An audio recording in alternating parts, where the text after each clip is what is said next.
There we go. Hi, Midnight. Yes, it was a skill issue. I think if you were talking about the Wesker clip, I still love that clip so fucking much.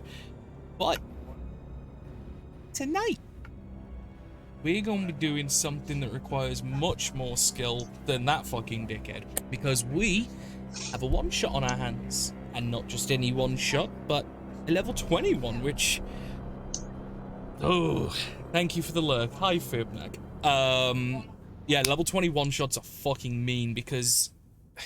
and obviously you guys can pitch in as I'm explaining this, but anyone who doesn't know D&D as well as like some of us do, characters over the level of 15, I would argue, there's a massive power like scale, and it's like once you hit level 5 and most characters get their second attack, that's a massive increase. About level 12, there's another massive power level increase when you get like 5th and 6th level spells. 15 is really, really fucking strong, and anything above that is stupid. In a good way, it's just stupid. So level 20s, especially if, I mean, obviously I don't think anyone here's really meted it. I think we've just gone with something we want to play, like I know I have. But I know it's possible to really, really, really make something fucky. And you can make something mental. It's alright, Fib. I love you, dude. I know you got things to do, buddy. But while I just destroy the overlay, because I need to get rid of the profile pictures on the screen. Rose, if you want to explain tonight's foray into whatever the fuck it is we do. Yeah.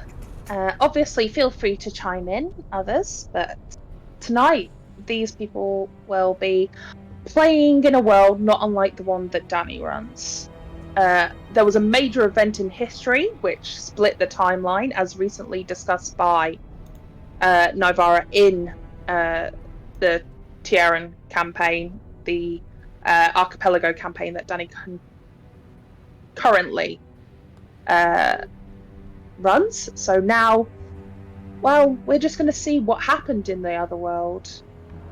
So over 50 years ago, there was essentially something didn't happen. Not many people know this, but things went smoothly and the Krieg was prevented.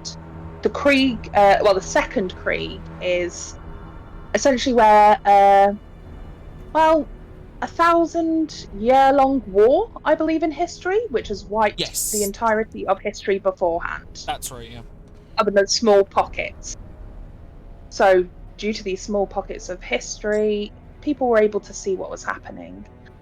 However, a group of adventurers, a group of heroes, if you'd call them that, was able to prevent this from happening. And that's what led to modern day of the Tiaran archipelago. However, in the other timeline, it didn't go so well. In the other timeline, the Krieg happened due to the fact that a king of Maltasora died due to suspicious circumstances. 2 brothers were supposed to lead moving forward. However, instead of doing what their father had requested and working together, decided to fight. This created a civil war within the country of Maltasora. Through the use of this civil war, 2 large enemy factions begin to grow, because in the time of chaos and war, people are distracted and not looking at other areas. And so, over a period of a few months, a unseen terror began to develop.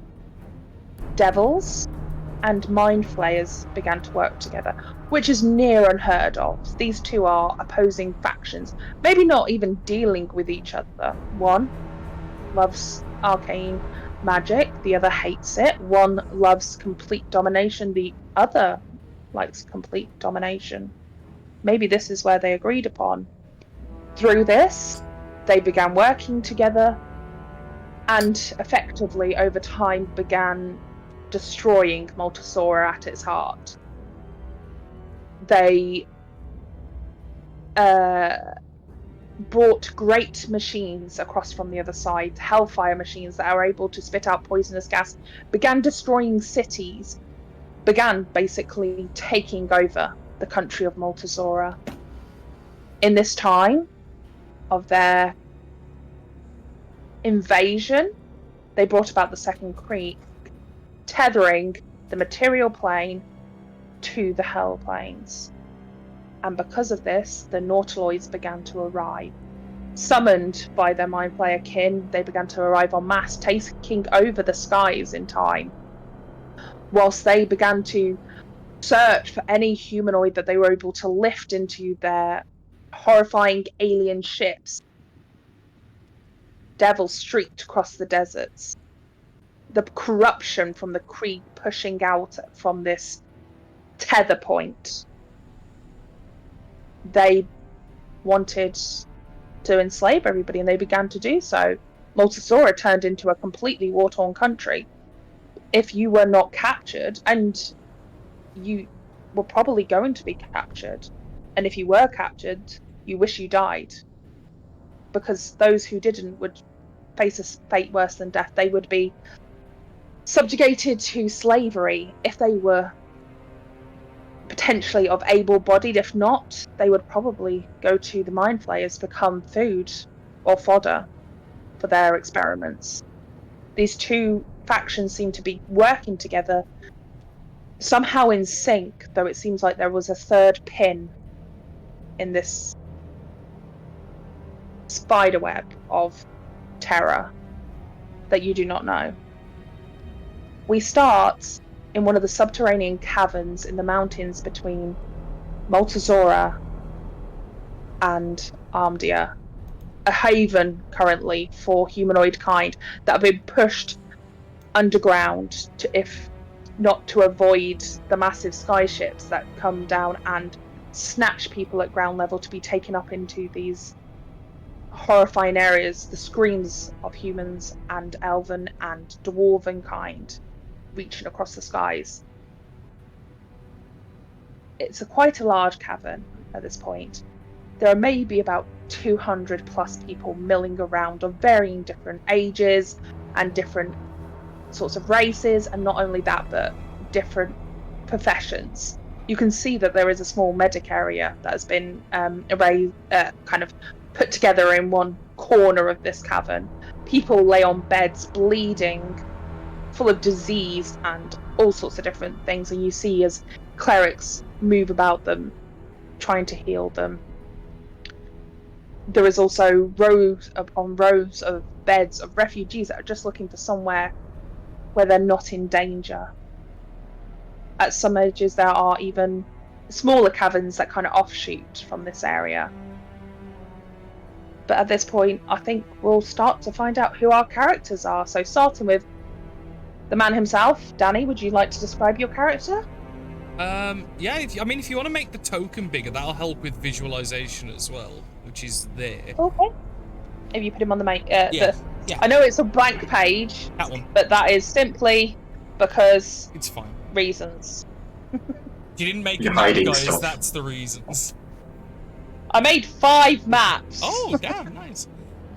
Can you make... Yeah, there we go. Ooh. So, we have Peter LaFoe, famed frontline fighter for the Multasoran army, or at least what's left of it. Known for mounted combat for the most part, being able to line break and like push through shield walls and things like this and phalanxes.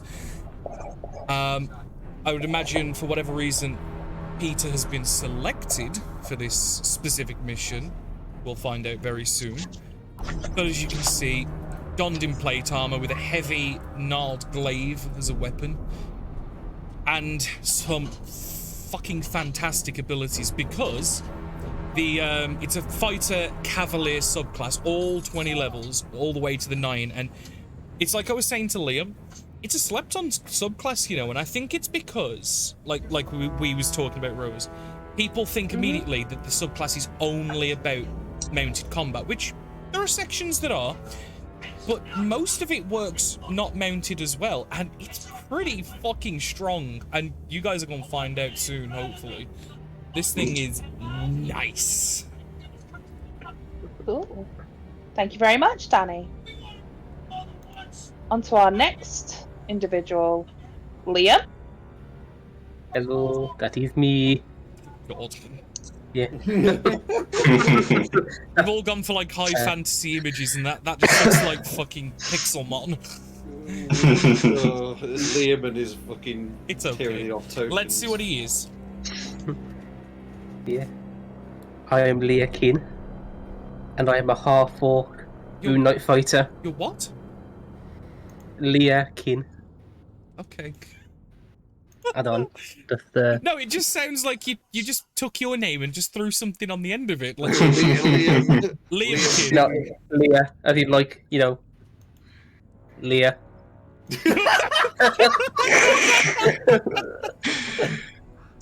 Dictionary. Yes, Leah, as in like, you know, Leah. As in, okay, moving on quickly. Who's next? Who's this boy? That's Ben, I believe, isn't it? Yeah, it's Jukebox, the Kenku Bard. Okay. You get it now. Yeah. Yeah. Folk hero. Oh, I see, Liam. Trying to give inspiration to the masses and the downtrodden. There you go. Cool, thank you very much. And lastly, Ben, please tell me someone sung to him so we can repeat it Highway to Hell. Yeah. Yes! There's Let's a few. go! There's a few. Have you picked a few good songs? Yeah. When we're finished, please Stairway to Heaven. what's your dad? Yeah. And this last but not least, God. who's this guy? Gregorius. He's fully plated, heavily armoured, shotgun, pistol, full doom guy. That's Master Chief. I know, Yeah. the picture was Master Chief, yeah. Okay. But, Master Chief of Fantasy. Yeah. that's literally what I typed in, and that's what it Fantasy. gave me. Fantasia. So just as a quick curiosity, like for you three, so like I'm assuming fighter, Matt. Yeah, You're gunslinger. gunslinger. What bard are you, Ben? I think it's heroism. College of Heroism. Don't know that one, so it'll be interesting. Liam, what are you? Moon Knight. Okay. Okay. So interesting. So we've got Gunslinger, which is a third party which has come back. Second time I've ever seen it used. Are you using the original one or are you using the new unarmed? It's on Roll20. Oh, so you It just gives it. yeah, so you're using the not the same one that Magog was then, because Magog was a different one. Reading it, it looks exactly the same. Yeah, because to the me. one that was made by Critical Role is the one that you used. Ah. College of Heroism, never heard of it. Sorry, Sounds I meant cool. Valor. Oh, Valor. okay. I know of Valor. Sounds cool though, so we'll get to see how it used. And Rune Knight, we've seen a couple Rune Knights. We know how they work. Nice. Yeah. So for the most part, we're choosing some really unusual subclasses. Anything we're really drastically missing on is a healer per se, because we've got caster and bard and 3 fighters, but Rune Knight semi-caster. Oh, that's nice. I like it. So yeah, the 4 of you are kind of in the same vicinity. You're not spread out too much, but at the same point, you've met each other a few times, but more acquaintances as such. More like you've been on missions together once in a while, but nothing too strenuous. You're from, well, you could be from anywhere. We know obviously that Peter is from Maltazora. I probably am because of the whole gun thing. Yeah. The way I've envisioned Peter's a Maltasora resident, but family origins is from north, Arndia, to the north. Oh, to the north of Arndia. Okay, That's cool, where cool. his family origins from, but he has lived pretty much his entire life in Maltasora. Brilliant. So yeah, the 4 of you are in a similar vicinity. You do see this kind of young guy, about maybe 14, 15, kind of run up to you all and seems to be working as some sort of runner. At this point, he has a bag full of different, you can hear the clinking of small bottles clinking together. There's papers sticking out of his every pocket. He just looks like he just, every bit little helps, and every person is trying to help at this point. And he kind of runs up to you guys and goes, "Oh, sorry," and then kind of bends over for a second and goes, "Oh, it's really important. Must remember. Okay, they'd like to see you now, if that's okay. You're about to be sent out, and they'd like to come for you to come to the war room and find a little bit more about what you're going to be in store for. If that's okay, could you come with me?" Understood. Mm-hmm. I just stand up and start following. The Kenku nods.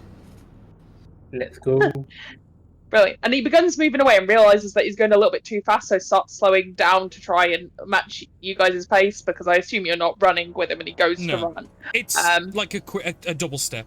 Not running, but Yeah. like definitely double step. So yeah, over time, and he does keep stopping and waiting for you to catch up, and just seems a little bit like hurried. Do you know what I mean? With that kind of like element to him of being energetic and fast. I mean, to be fair, but if he's like body language insisting like a quickened pace, I will probably go into a jog if need be, just to try and keep pace with him. It's more he's probably got a lot to do, and his brain's kind of running overtime, which is causing him to be rushing you guys a little bit. It's not intentional, it's just a bit of subconscious kind of bleeding through. But he does lead you to one of the smaller caverns that are set off to the side, and as you enter into this thing, you can see there is about 24 people spread throughout the room. There is a variety of tables that seem to have been made from various different ramshackle parts. There's one that's a large sheet of wood that's kind of resting on top of like barrels and stuff like that, so it's a bit like whatever they had, they've utilized. There is all sorts of different things, like you can see on one of them in the far corner even seems to have quite a grotesque sight. You can see a sheet's kind of covering something, but the sheet has gone bloodied over time, almost like something is under there that might have been going through an autopsy at some stage and has just been left. There is all sorts of different papers on the tables. There are people kind of milling around carrying different things, seem to be in discussions, like little hushed conversations, except for the center table. And this is a large expansive table with about 8 people kind of standing around it. He leads you over, the gentleman who fetched you, well, the teenager, the kid practically, leads you over and kind of gives a little short bow, and like I say, you can see all sorts of different people in varying different types of armor. There seems to be someone who's in a little bit more leather armor with a hood that's kind of pushed back, showing feline features and kind of all sorts of fur, but some of the patch on their arms, like there's patches of furs that have been missing, and you can see heavy scarring, like something's almost like grabbed on and they've pushed their arms up to protect themselves, that's left these deep wounds, and over time the fur's just never grown back. You can also see there is a dwarven gentleman, great big bushy beard, completely bald on top, has this kind of almost seafaring nature to him. He's got like no sleeves on, but these big brute like arms that are kind of crossed at this point as he's kind of staring down at the table, before noticing you all arrive, and kind of gives you a bit of a solemn nod. Like every single person at this table has deep-seated bags and just looks tired and stressed to the utmost kind of thing. They're dealing with people's lives at the end of the day. It's almost to be expected. There is a young elven gentleman, you're not quite sure about age, with dark kind of slightly curled hair, that kind of is quite short and like short sides, longer on top, but a slight curl to it. He's wearing what looks to be quite damaged armor at this point, and probably it looks impeccable and cleaned and well restored, but looks like it's taken some heavy beatings recently. Next to him stands an elven woman. This time seems to be dark hair once again, very blue eyes, and standing almost at the head of the table, directly opposite from where you guys have been led to. She's wearing armor as well, but this seems to be more for a slightly lighter frame. Like it's metallic, but not in the way that you're expecting. Like you guys are wearing heavy armor. She's wearing maybe a breastplate of some sort. Who seems to be waiting for you guys all to arrive. And then there is, a couple of humans, that kind of thing. And there are people who are milling around at this point who all seem to walk around, come up and see what's going on, but they're more like dropping stuff to people, whispering in their ear, that kind of thing. They're not getting involved. But as you come to stand at the table, the dwarven guy basically kind of looks at all of you and goes, "Thank you for coming to see us today, lads. It's going to be a bit of a tough one, but we appreciate your willingness to lay your life on the line. I'm not going to sugarcoat it. We are most appreciative of what you're about to do."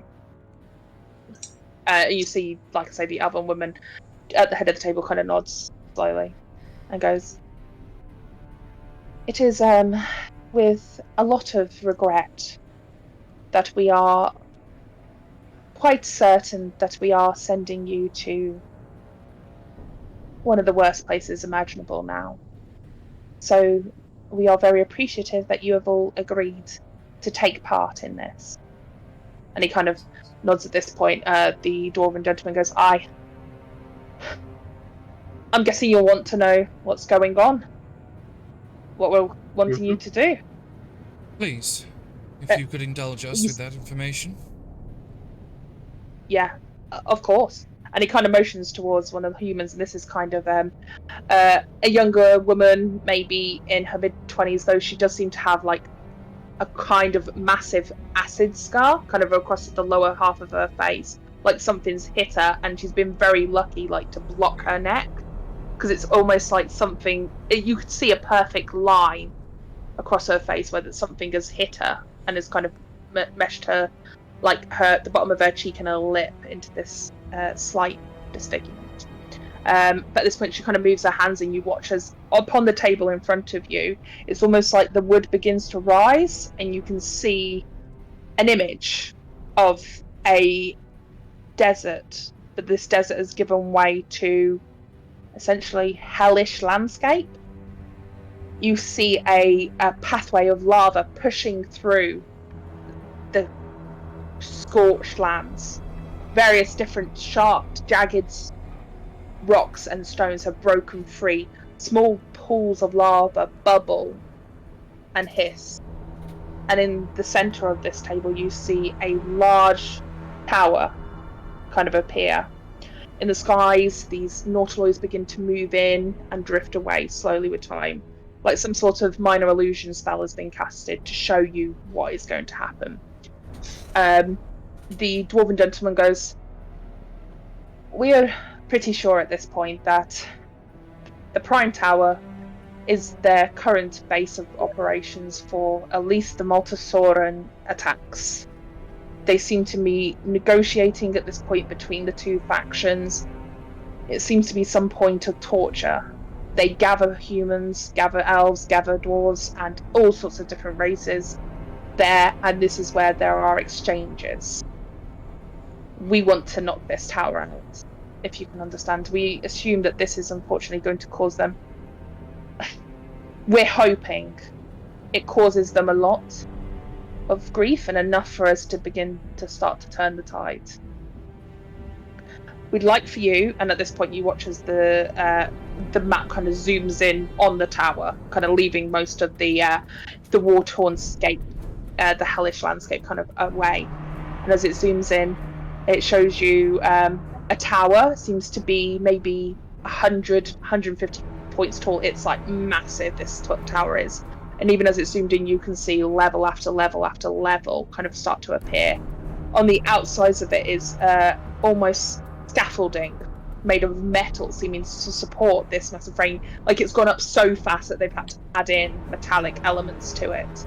And it almost kind of takes you back a little bit. You're so used to seeing stone and stuff like that, but metal on this kind of high level you can only assume has come from the Hells, because they seem to build their machinery out of it.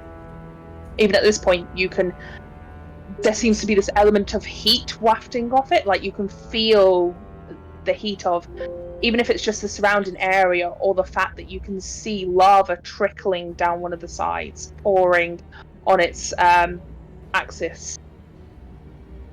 What we're looking for you to do is we'd like for you to deliver 3 payloads to the tower at various different locations. And then once you have secured each of these, you're going to set it off, hopefully destroying the tower. Whilst you're there, if you can find out any information, we need to know who's at the top of this chain. This is the prime tower. We need for you to go in, destroy it, find out who their lieutenants are, feed that information back, or their colonels or the captains or whoever you can find. If we can know that information, hopefully we can start to whittle down those who we need to take care of. Any questions at this point? None. And how big are these payloads? He kind of nods to the runner, who seems to go off and then realise that he needs more kind of brute force.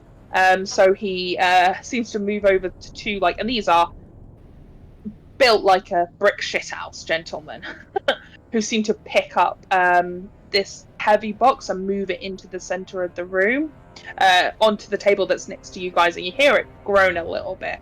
And then you realise as they kind of open it up, it's probably the box that's quite heavy, because inside you can see a smaller box. Looks to be made out of maybe lead of some sort. And they kind of lift open it, and the woman, the elven woman, goes, if our calculations are correct, if you place one of these at each of these 3 levels, and they kind of ping these small little lights on the actual tower.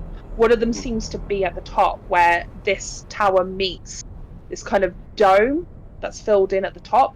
It looks a little bit like a mushroom, if I'm quite honest, but almost hellish discovery. There's almost like this little bulb on the top. If you and it's kind of like this little pinprick underneath there. If you place one here, and then the second one shows up here, which is about halfway down and seems to be on the scaffolding of one of the sides, and here, which shows like the bottom location.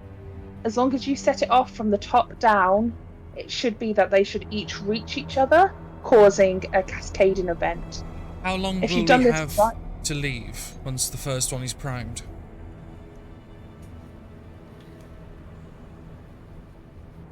Not very long, I'm afraid. Approximately about 10 minutes, which I know is not enough time. It really isn't. But you are the best of the best, and I have no doubt, knowing that what we asked for is a lot, but you could save half this. You could save the world. Turn the tide.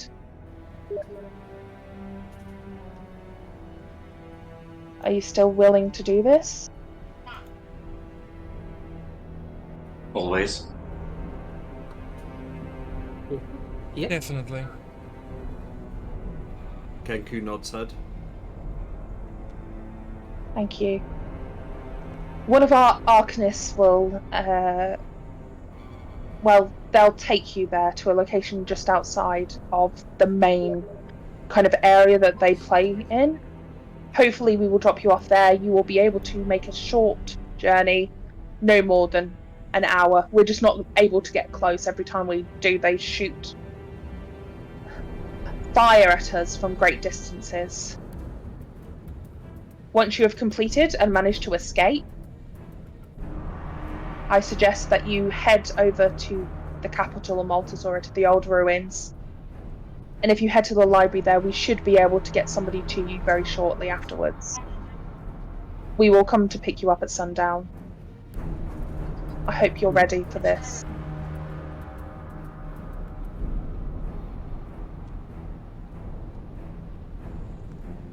She kind of clasps the hand together and goes, which one of you will carry the payload? I will. It can be put on my mount for now. She'll kind of nod towards the 2 big brutes who kind of pick it up. Sprinkles out front. Sprinkles. Sprinkles. Okay. Singular. At Sprinkle. this point, Oh, okay. I'll sprinkle, and she kind of smiles at this point, and she goes, "Oh, I do like a good name for an animal. Do you have any questions or anything you'd like to ask?" Assuming this is heavily fortified, so that would just kind of let us walk in. Oh, by far. We've seen from a distance small little creatures that seem to flight and laugh, cackle at each other.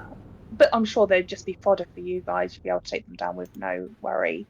They're obviously their lieutenants, these terrifyingly ugly fiends that seem to be able to will magic. I will also recommend maybe keeping an eye out for anything that flies. Most fiends seem to be able to either fly or have some sort of ability to do so. And then most of the tower, we believe, is under fiendish control, except for the top sections. We don't know exactly why, because there are nautiloids in the sky, but there seems to be something there. Some sort of, like I say, some sort of other individual that is controlling it, if that makes sense. We're not 100% who it may be, but someone who is able to manage the fraught relationship between two people who believe, well, two groups of people that believe they should be at the top of the chain. I offer extreme caution, and I do hope for your return.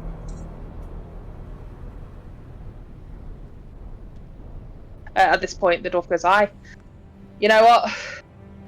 More power to you. I wish I could still be up there, but apparently they need me down here.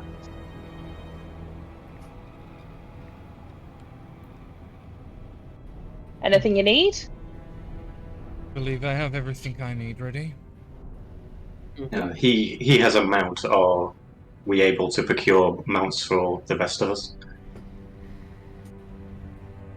I'm sorry, you want... Do you not have one of your own? I doubt it. Okay, I'm just going to come out and say this, but if you don't have a horse right now, you're unlikely to find a horse underground. We weren't able to really raid the stables as we were all running so that they wouldn't eat our brains. Yeah, I'm just going to say it, lad. You had 15 grand, bud. That's a fucking I misclick. do have money left over. That is a skill issue. I will buy a horse. Yeah.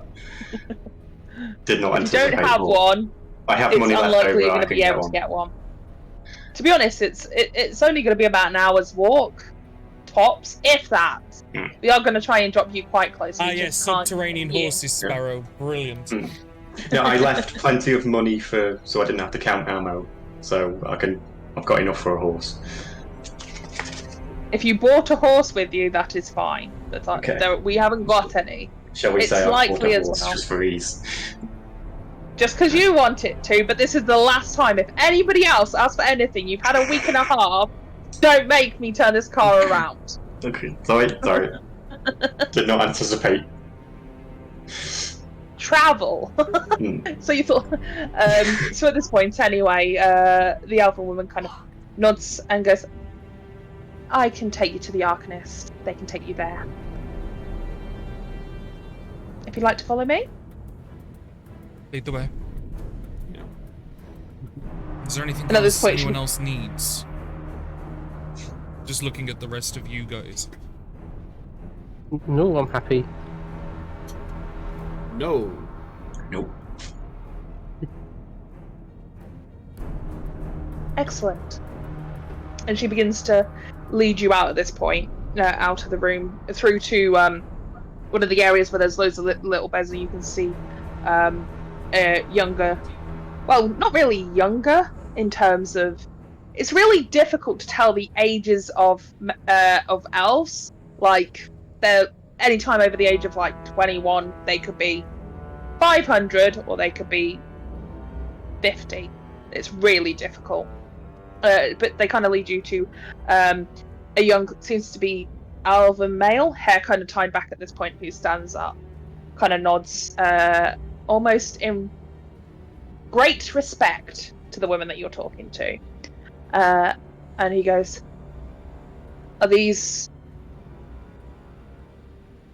And she kind of goes, at this point, looking at him, and he'll switch to Elvish. Does anyone speak Elvish? I assume not. Should I just carry on? No, I don't speak Elvish. I speak Common, and as a human, I chose my second language to be Infernal, because the logic would be I would have been trained in it, know thy enemy type thing. Yeah. Yeah. But they seem to Sorry? I'm gonna say I'm common, giant, orc, and undercommon. Okay, Because cool. underground. You don't speak Elven. If anyone speaks Elven, speak now. No. No. Cool. Seem to converse. Nobody's asking them, so they're just going to carry on. At this point, they have a very brief conversation in Elvish before switching back. She kind of goes, "May the gods show you the way." Maybe we'll get back Smile to safely. you. Yes. Good luck. At this point, you watch as the elven gentleman kind of like holds out his hands for you guys and goes, "I'm going to teleport you. Brace yourself." Ooh.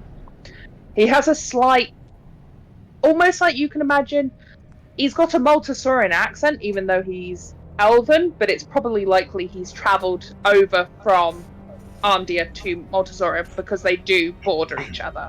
They're neighbours, technically. And at this point, you watch as you feel that this pull in the centre of your body, almost like you're being shifted, and you go from a dark, quite coolish, dank kind of space through to it's really hot, like so hot instantly. You're all wearing quite hefty armor, except for our Kenku friend, probably. Yes. But you can feel it immediately. This sweat beginning to pool wherever you've got almost like material touching your skin, and it's so fast, almost like this heat that begins to rise off you, and you can see that you are in just a hellish red landscape in every direction. Except for at the very kind of edge on the horizon, you can see a small tower. As you kind of land on the ground, you watch as the Arcanist immediately gets out some chalk and begins drawing a circle of some sort. Begins putting out the runes. Kind of looks up to you all, nods. And within a minute, unless anyone would like to do anything, he's going to cast Teleportation Circle and get away. No, I'm happy. Yeah, nothing Cool. happens. You can go. So with the cast, he steps into it and zoops back, and you guys are left in this barren wasteland of red, hard rock and sand drifting across it in these kind of almost waves as such. The heat kind of boiling up from it. The sky is a beautiful, vivid blue, and it's almost disconcerting in this kind of element of, oh. And then you see off in the distance as this huge hulking ship just moves in like this way of like being off in the distance towards you guys, but cutting over like something's coming from let's say northwest to southwest. Like it's in a far distance away from you, so it's not going to intersect with you guys. It's just moving across the sky as you watch, and you are standing there ready to do what you want to do. I assume you begin travelling towards the tower. Yeah. Mm-hmm. Yes. The Duke does, yeah. Cool. So you begin taking off, and it's hot. I know I keep saying it's hot, but it's really hot, guys. Multisaur's already hot, and now it's just really hot. Oh yeah, you went from somewhere that was practically, it was a desert, effectively. The majority of it has been turned into this sort of, the outskirts are still a desert, but you're almost at the heart of Multisauria, the beating heart. But that heart is pumping out more like a furnace now, this kind of crafted cracked soil that's pushing out. Not even soil anymore, it's scorched red land. Like you're on top of a mesa. Go on, I can tell you're going to speak. No, I was about to say jukebox and the sound of an old farm goes, ugh, hot out today. Yes, well, considering the hells are literally being brought to us, I would imagine it is extremely hot. Mm-hmm.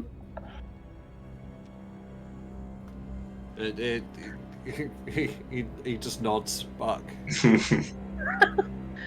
So as you say this, you guys are making your way across this scorched lands. And you're kind of keeping an eye out at this point. You can see, like I say, that Nautiloid passing across the sky. These long kind of thin tendrils from your viewpoint whipping out, seeming to almost like a snake tongue sent in the air. It's like it's being pulled in a certain direction, this weird thin tendrils. But you make your way and you're maybe traveling for about 45 minutes this part, knowing that the tower's beginning to get closer and closer and closer and looming on the horizon until it is almost like within reach when you come upon what looks to be an area that's kind of filled, and you hear them before you see them. This complete area seems to be filled with imps, these like small bubbling little pots of lava. They just seem to be laughing, pushing each other in, hearing the shouts and the screams of their friends and laughing to each other. Haha, it's so funny, and they're talking in these kind of like small little crooked voices as they're all kind of like just playing around. But as you guys begin to pull up, charging through, should I take you to the map? Mm. Yeah. If there's anything else that you want to do, so let's move you guys across. Welcome to the waste. Give it a second.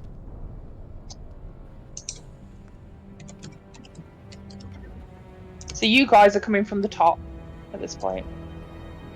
Oh, why is that not working? Oh, because it's that one. There we go. And Danny, Yes. I might ask a very stupid question, but how do I move everything over from GM info layer? Click and drag and highlight whatever tokens you want to move, and then just right click them, layer shift. Ah. From over here. Wow. You're going. Actually, you probably would be the opposite way. Sorry. So you'd be down here, and you're kind of coming up and seeing. Can you shift click? I can't see. Oh, yeah. Of course I can. Down here. Does that happen? No. It didn't show up for me.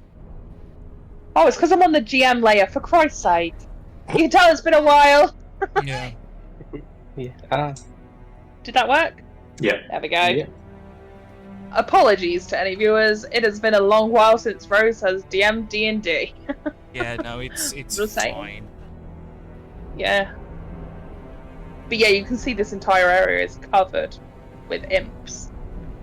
Small little fiendish creatures that seem to be. They're curling little thin spindly bat-like wings kind of curling over their back. They're hunched, they're extremely skinny. You can see their bones popping out of their red leathery skin. Massive glowing orange eyes, completely devoid of any hair from top to bottom, wearing little loincloths as they kind of all hunch over and turn towards you all. See if this works. I would like for you guys to roll initiative, please. Let me get the turn order up. Oh. First combat. Oh.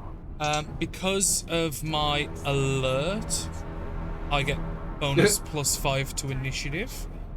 Same. Okay. Now I've got advantage and gunslingery stuff, so I'm also. I got 7. Yeah.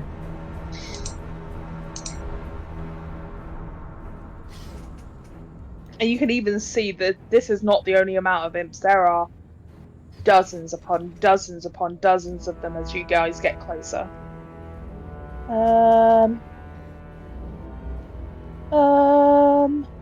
What do I add? Oh, that's it. Yeah, I was just trying to figure out what I had.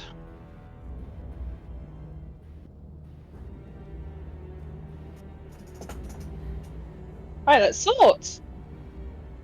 At the top of the round, we have our Kenku Bard friend who sees all these small things are able to fly. But can you fly? He can't. That's the sore point. Jealousy! I was looking it Go up on, when you what are you said gonna do? giant fuck off tower, and I was like, oh, he could just fly. No, he can't fly out of there. So, he's going yeah. to. There is something that I'm hoping you guys will enjoy later on, but we'll see that. Cool, go on, what are you going to do? Sorry. He's going to fire twice. With his longbow. Fire? At which one? Can you ping for me? Close one there. That one? Yep, Yeah. roll for damage. Yes. 9 damage. Gone. You get the impression, because there's that many of these might be minions, if that makes sense, meaning you're able to get them with one hit. This is completely power trip fantasy for you guys. Take them out. Destroy them. Also, they don't have a lot of HP anyway.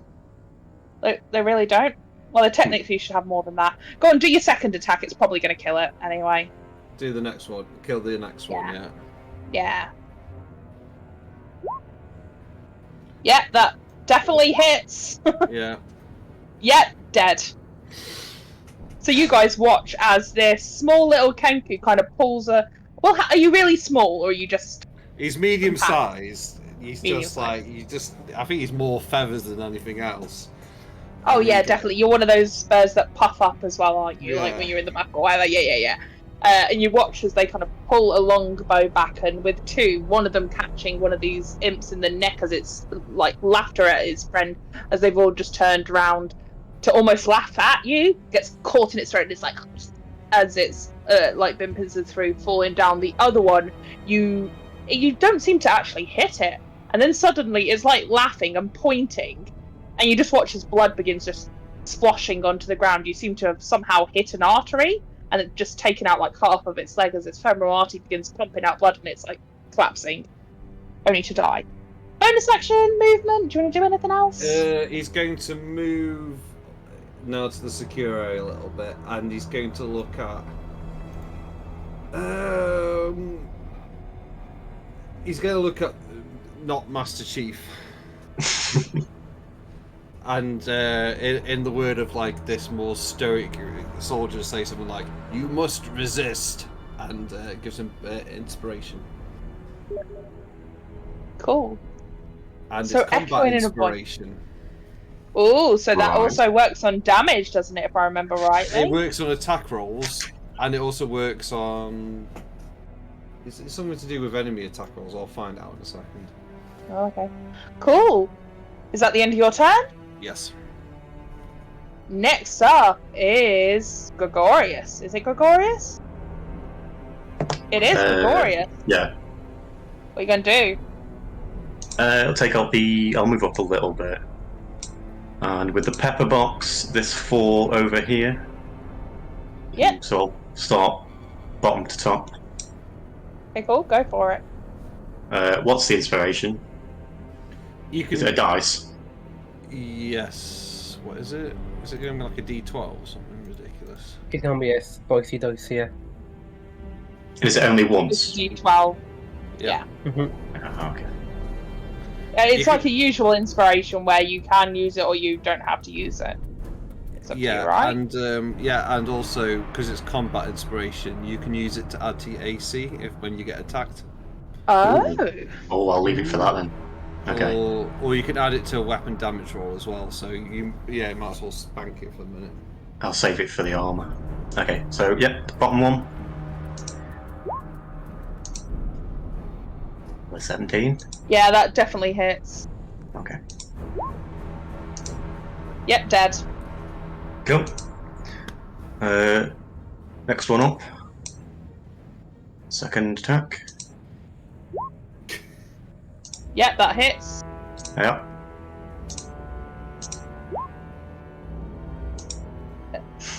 Dead. Cool. And then number 3. Yeah, that hits. Dead. I don't feel so bad anymore about what I've got in store for you later on. And 4th attack. Yeah, go for it. That still hits. And dead. Can I ask a humble request of everybody? Yeah? In your settings, can you change your display name to what your character is? Because otherwise we're all just going to be Oh. Liam, Matt's character. Well, the Okay, thing is, okay. if you just click the drop down on the chat thing, when you type, it puts as your character. You don't need to change your name. Just click the drop down where it says as. Oh, yeah. I've done that, it's not. Okay. No, I just mean like in the display, so I can just see like what your names are. At the bottom. Yeah. Yeah. I don't Yeah. know. Oh, You but say the little cog. but they don't mean anything. They don't do anything. Oh, no, Yeah, I think it's just more for reference. Yeah.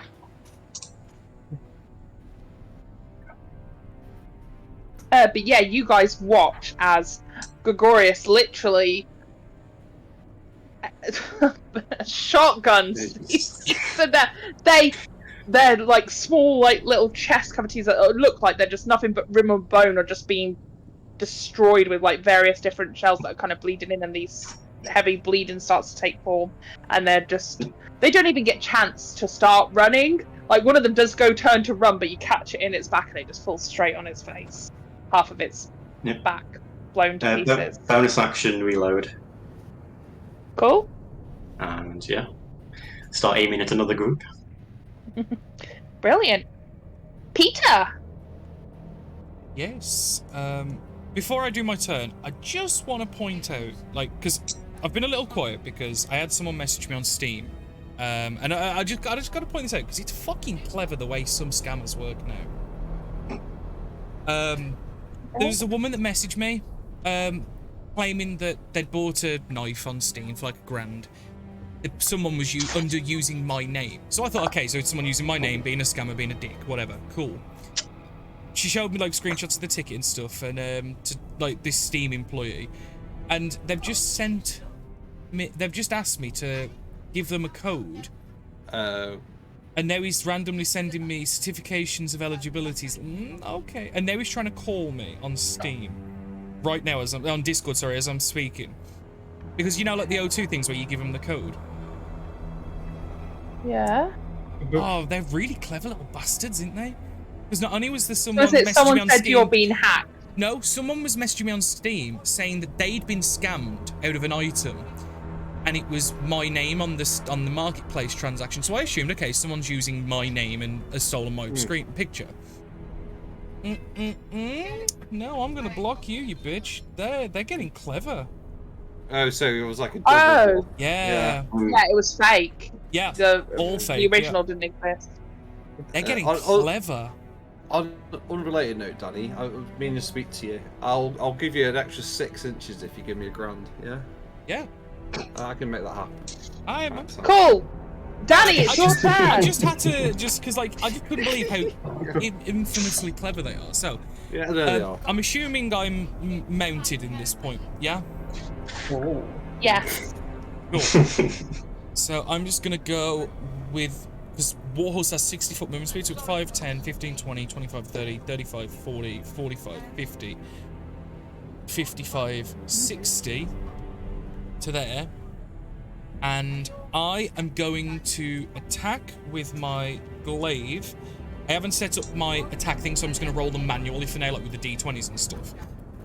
So I'm going to attack with my glaive at this one here on the right first. Does a 16 hit? No, 15. Yes. 15 hits. And that is going to be 8 points of... No, 9 points of damage, because it's +2. I forgot it's a +2 weapon. 9 points of damage. Which one? Keeping them for The one me? on the right here. Yeah. Yeah, it's dead. Like I said, these are... they technically do have stat, but they're minions, meaning one hit will take them down. I get you guys to get used to what I'm the one on the putting through left. this. That is a 22 to hit. 22 definitely hits. and that's 11 points of damage. Because I'm now remembering to add the +2 for +2 weapon. This one? Yeah, the one on the left, yeah. Dead. And I'm gonna end my turn there.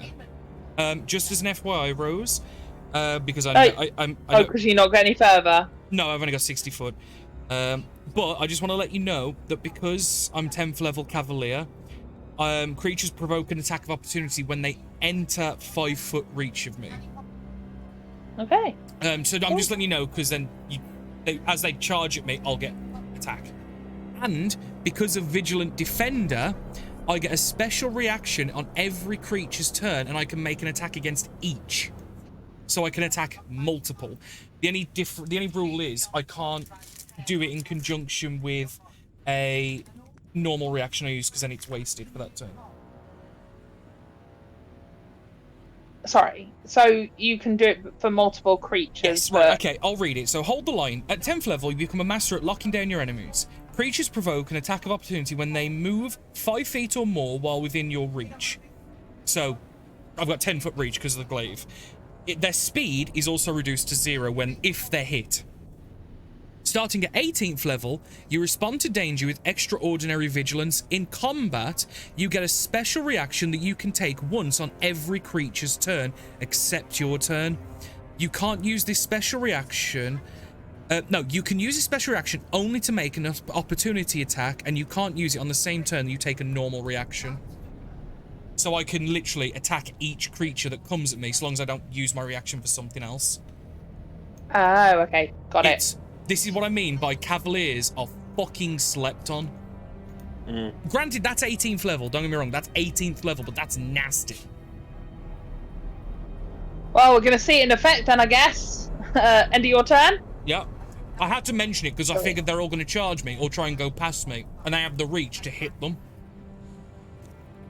5 feet, though, don't forget. No. If they move 5 feet or more within my reach, I have 10 foot reach because I've got a glaive. Okay, cool. Yeah, nasty.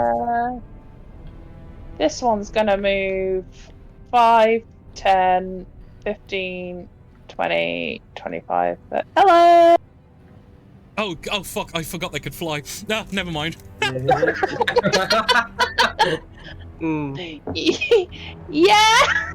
That's funny. This one's gonna try and sting you. Me? Okay. Yeah. Okay. Yeah, that don't hit, does it? Or is it? No. This one is gonna fly into you. Go on. Right. Righty hoo. That's a 31. 31? Yeah. Go on. Oh, just roll damage. 11. Yeah. Dead. This one is also going to come into you as well. Go on. That is a 15. Yeah. That is 15 damage. Dead. This one's going to come in as well. Go on. I'm so sorry, guys. He charged forward. Yeah, that definitely hits. That is 14 damage. It's dead. I purposefully charged because I was waiting for this. I am so glad of what I've done to you guys Rose, later on. Do you want to know what the piss tech is as well? You know, if they survived, they'd be stuck 5 foot away from me and not being able to reach me because it's my reach it works in. Yeah, go on, this one. That's 15 again. Yeah, that definitely hit. 12 damage. Dead. Again. Shall I just roll I'm not going to roll the damage. So that's a 17 to hit. Yeah. Guys, are you okay back Okay. there? 5, 10, 15, 20, 25, 30, 35, 40. These ones are going to come past you. This one's going to come over to you. Go on, do it again. Do it again. Okay. That's a miss, because that's a 1. It always misses. Yep. So it's going to continue coming forward, and it is going to try and bite you. That's fine. So you, as you're kind of swinging, you're cleaving these things in half with your glaive, and this one just kind of whoop to the side, looks at you, laughs and points, and then rushes in and just kind of tries to bite you. He has See if it disadvantage hits. because I have a cloak of displacement. Yeah, I don't think that's going to hit. That's like a 12. No, I've got plate. Yeah, cool. What was that? Actually, let me double check. Yeah, that's a 12. These ones aren't meant to hurt you. It's the other ones, as you get later on, that are going to destroy your lives. 5, 10, 15, 20, 25, 30, 35, 40. It's going to go over there. And this one also is going to move down here. As they kind of move forward. And they're going to hold, so if someone gets near to them... Actually, would they do that? No. I'm going to undo that. They all disappear. Are they running away? Yeah, they turn invisible and run the fuck away. I was like, they've just seen half of their friends, and you watch as literally, Yeah. they go, oh, they start moving forward, and then realise, and then you watch as all three of them look at each other and just pop, pop, pop, as they just vanish, and yeah, go away. And then this one over here that's in front of you, kind of like turns around, sees all its friends have disappeared, and goes, and it's like laughing, and then you hear. It just goes, oh. Is it like, does it realise what it's just done? It's me! Yeah. Oh, But that I believe would be yeah. spaghetti. I did think, is it going to get Liam and nothing's there? Or... I'm gonna hit it. If I get an advantage. Yeah, boy, hot and spicy.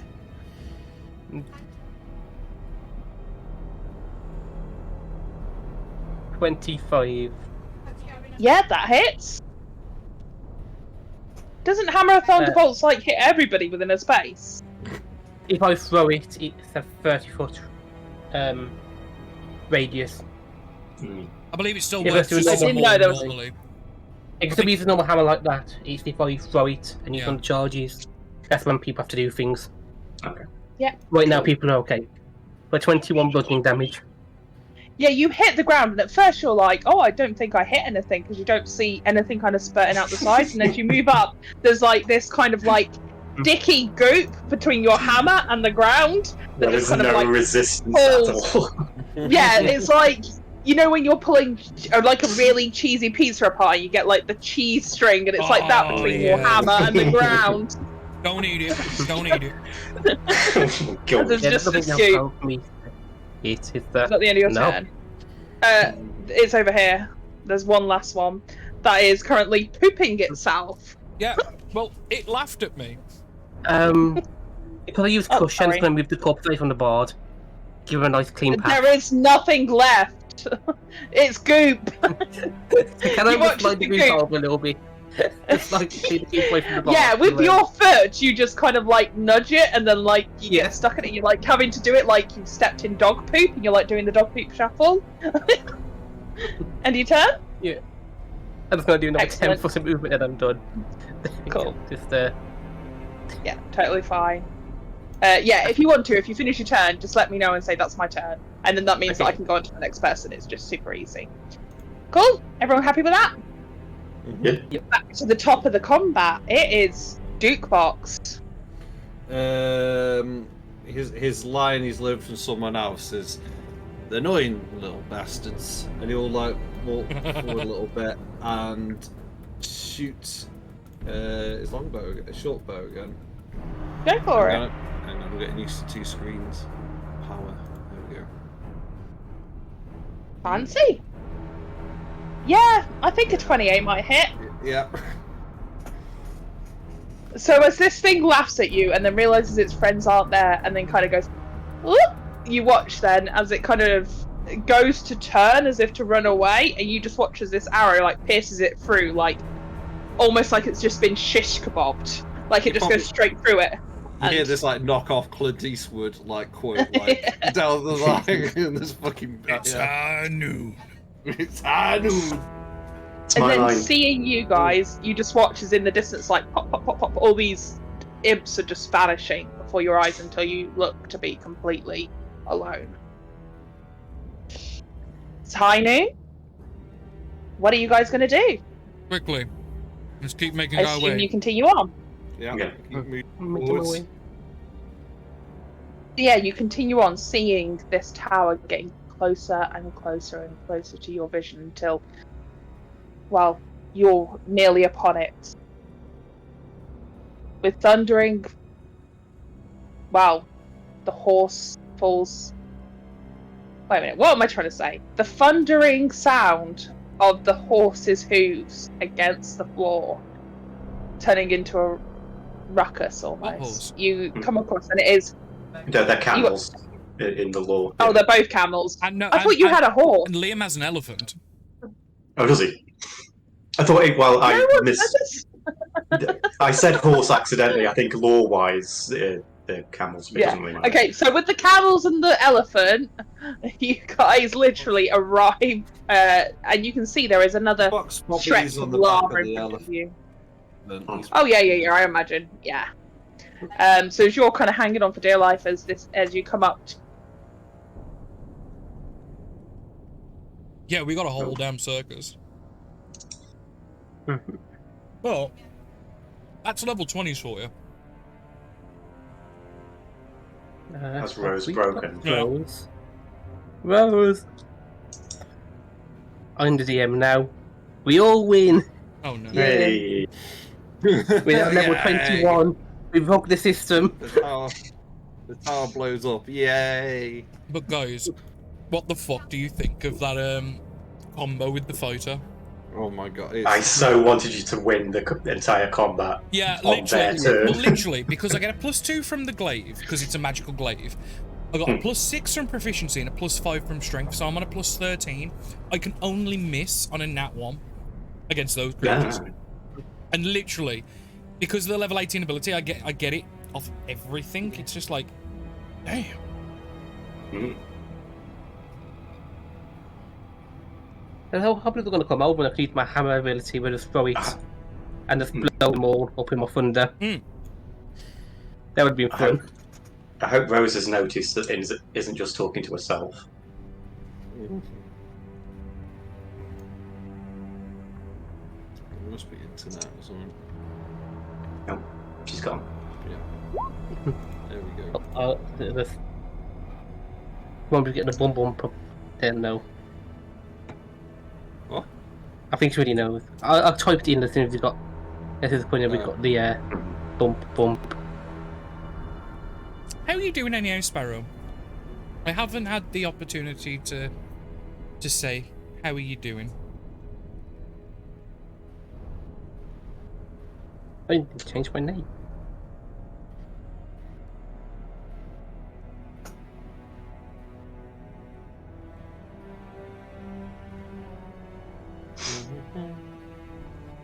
A D&D conversation whilst we're having a D&D game. I found it interesting with the pirate campaign how we got these big bads with Charlotte and everything, but we still Charlotte won't make the first strike and we won't make the first strike. It's just Apart from someone trying to scam my Steam account. Well, we're waiting till Sparrow. we're ready. Yeah, but I was a little surprised she wasn't. She was just as aggressive as I thought she was going to be. She was aggressive, but not as same. And I think it's like still figuring out each other's power, like strength levels. Like sizing each other up. Yeah.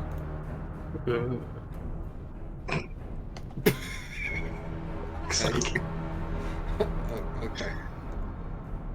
Hello. We all won. Yay. Is Rose back?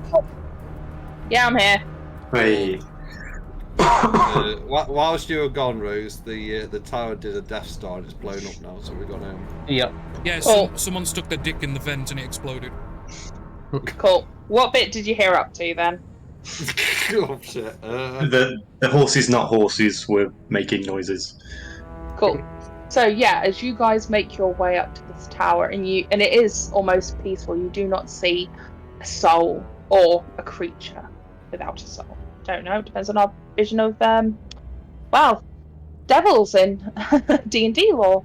But there is not a sound. You see ahead of you a deep gorge, like split earth. You can hear the sounds of bubbling lava. It hisses as it makes contact with the surface again, kind of almost instills you, and you see once again a bridge in front of you, this tower raised up with scaffolding placed upon it. At the front, this bottom area is a set of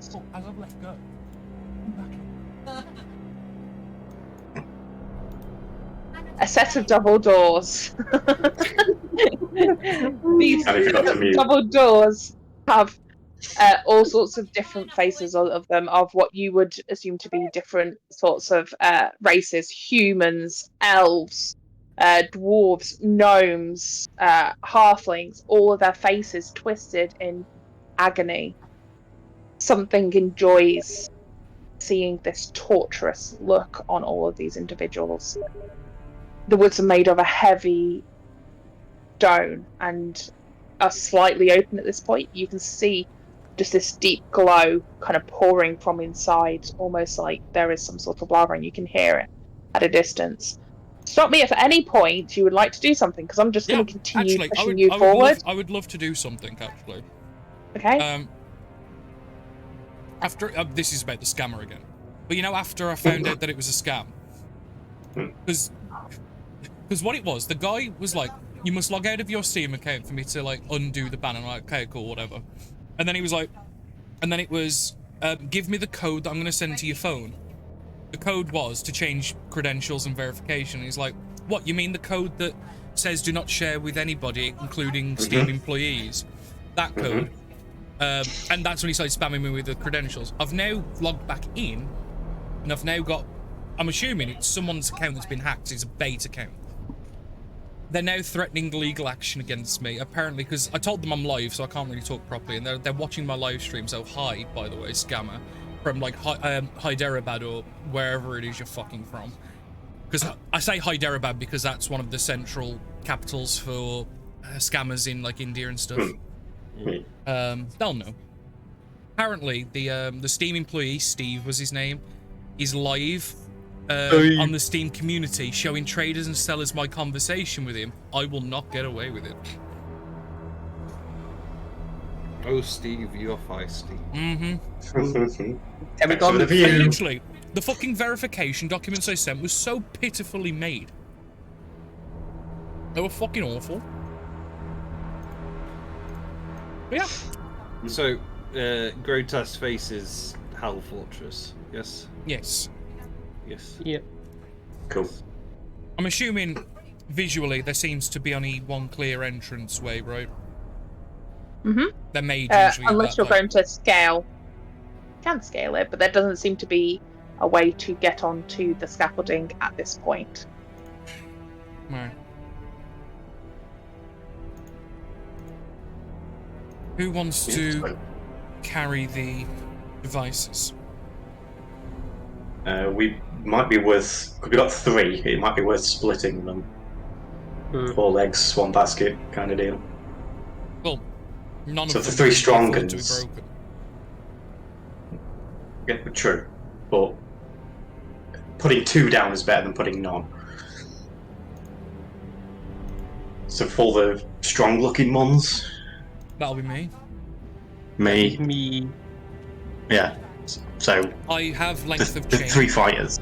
I have length of chain that I can like essentially do like an improvised backpack with. Like you wrap it around and then you make the holes where you can put your arms through and stuff, so it's like on your back. No. I only just clocked I'm the only fucking spellcaster. Yep. The rest of us are fighters. I literally said it in the intro. Yeah. Yep. Yeah. Well. Yeah. Yeah. Well, if we have time to quick rest, The make my realization own is creeping, I guess. I doubt we've got time to quick rest. not a quick rest. Oh, Just 1 minute. I mean, like to stop for a minute. You've got a minute. Okay, so I've got a So blank that out. Yeah. So there's literally nothing around, is there? There's nothing. No animals. No guards. Nothing. Have a look around. Roll me that perception check, Okay. please. I'll be doing. I'll say I'm not going to look because I'm currently like tying the chest up. Yeah. Sentinel shields. Does that gives me advantage on perception? Am I remembering Yes. that right? Yes. Okay. Well, that again as well. Oh yeah, actually I should have a look. 23.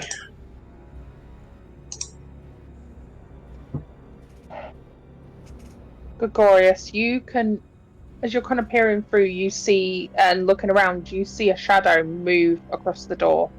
There's a blink and miss it, but the light seems to dim for a second. Okay. Shotgun out. Okay. Maybe we're not as alone as I thought. Okay, let's go. I'm pointing in the vague direction. You would like to roll an inspection check on the elf from earlier. Well, I think we're a little past that, Sparrow. It's a bit late. Just a little bit. I will give a little nugget of information. You guys have met that elf before. Just saying. So, as you begin I forget to his pull out name, your but- weapon.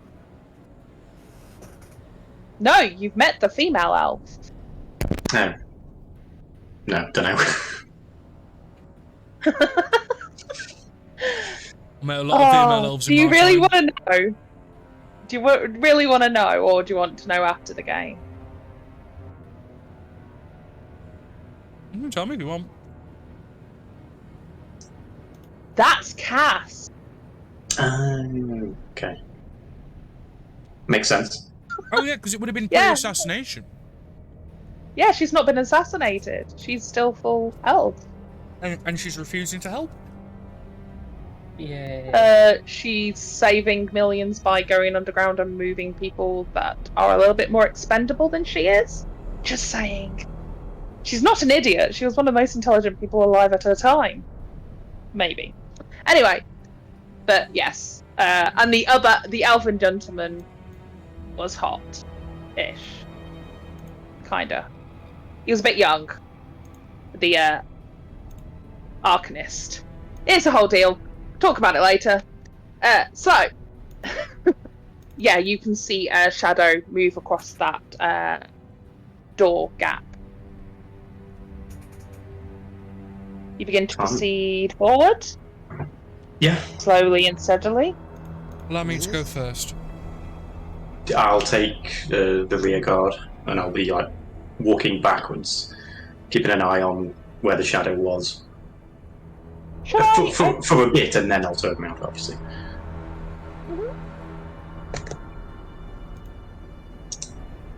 Ooh, hello. Just thought a map might help. There's a map. Oh no. It's a big block. No map.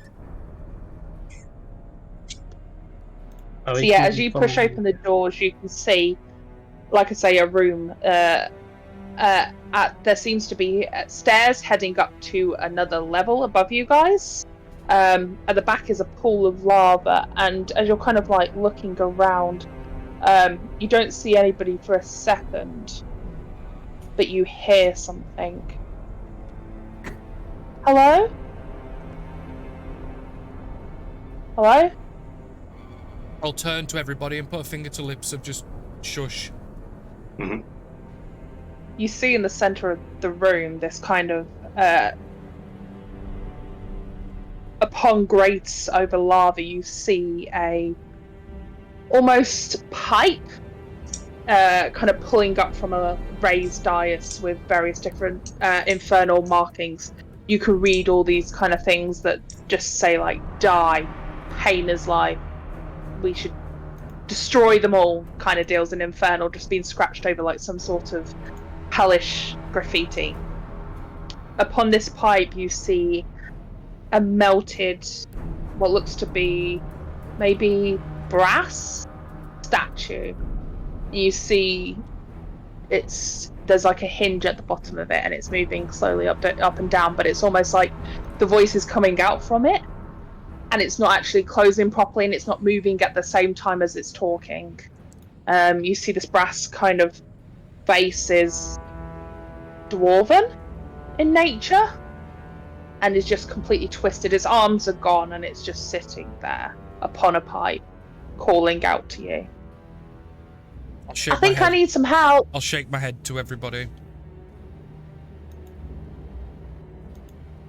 And I'll gesture to go to the left set of stairs, like hand signal. Yeah, go around. Mm-hmm. Mm-hmm. Yeah, cool. I nod. But I'm doing it non-verbal. Mm-hmm. Military hand signals. Yeah. Please. I'm not sure what's going on. I've got no arms. No. Kind of how you're there. Ooh. Just ignore it. Stop where you are. Stop where you are. Yeah, we're going to ignore the obvious trap. No, even as you start to get here. Oh, okay. I'll back up. Okay. Yeah. Thank you. Beep. Going back. Dump truck, reverse. As you get to there, you see kind of standing at the top of the stairs. Wait a minute, let me go over to the GM layer. Proceeding forward. This. Oh no, it probably is an actual. It probably is a real person that's in real peril, Sparrow. But the problem is, it's almost set like bait. Mm-hmm. Go and help the lady while you're helping the lady. Bam. It's not a lady though. Ah, it's a lady of the night. No. It's the real boy. I wish I could make you guys do a history check like in real life. You know who this is, right? No. Oh, I definitely would. Oh yeah, Ben, you're completely exempt from this. I'm kind of the person I'm looking the most strongly at. Liam, who do you think this is? A dwarf made of brass? Oh, Daryl. Oh. Was it Daryl or Daryl? It was Daryl, yeah. Yeah, it was Daryl in a barrel. Yeah. The Warforged. Yeah. Yeah. See, when you said made of brass, I was thinking it was a statue that was talking. I did. Well, he is now. He has no arms and is made to forever. Well, be in pain. Daryl is a barrel. Yeah. You see as you kind of get to the bottom of the stairs there, you kind of look up at that point, Peter, and see that standing, kind of beginning to walk down the stairs, it's this individual. He seems to be wearing robes, but you can see from his fiendish form this kind of ugly, toothed, egg-shaped head. He's got a pig nose, and he seems to be pulling alongside him a set of chains that seem to have got half a body essentially. He's just pulling a torso along. The person is long dead and probably been ground across the earth for days, like some sort of sick dog on a leash. His little wings seem to flutter as he moves forward. Oh, what are you all doing here? Making a Come delivery. to play? Oh. The Duke waves of wing. I equip my shield.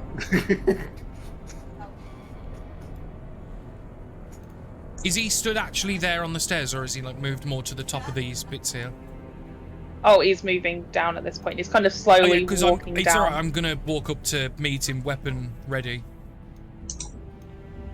As you do, he goes, No, you're a guest in this house. Must respect our rules. Shoes off. Still going.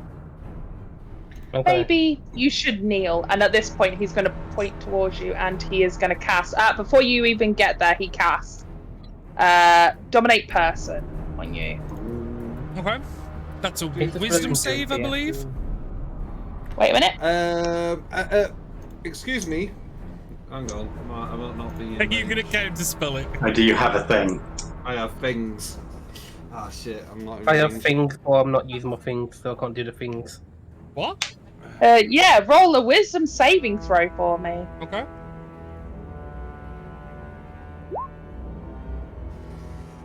That is a 16. That is a fail. Hmm. Would you like to do anything else? Or are you going to let yourself be taken under?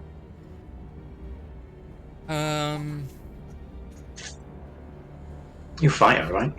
Yeah. He's a fighter, yeah. Oh, wait, I have Indomitable. Oh, God. Yep. New fighter. Indomitable. Yeah, so I get a free reroll, but I must take the new Yep. result. Yep. I've just set it to advantage toggle, just so. Boop. Yeah. 16 again. Oh, buddy. Oof. How about you deliver the pointy end of that weapon into your little feathered friend? And he kind of waves at you at that point. Oh. Yes. Off you do go. it. Do it. I think we should roll initiative, guys. Let me just clear it first. Bye-bye. Bye. Bye. Dicks. Yep. Do it. Do it.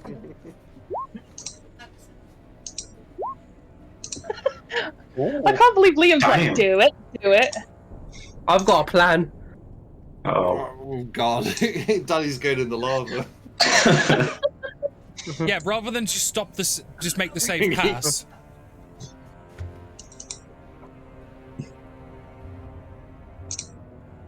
Is that the enemy?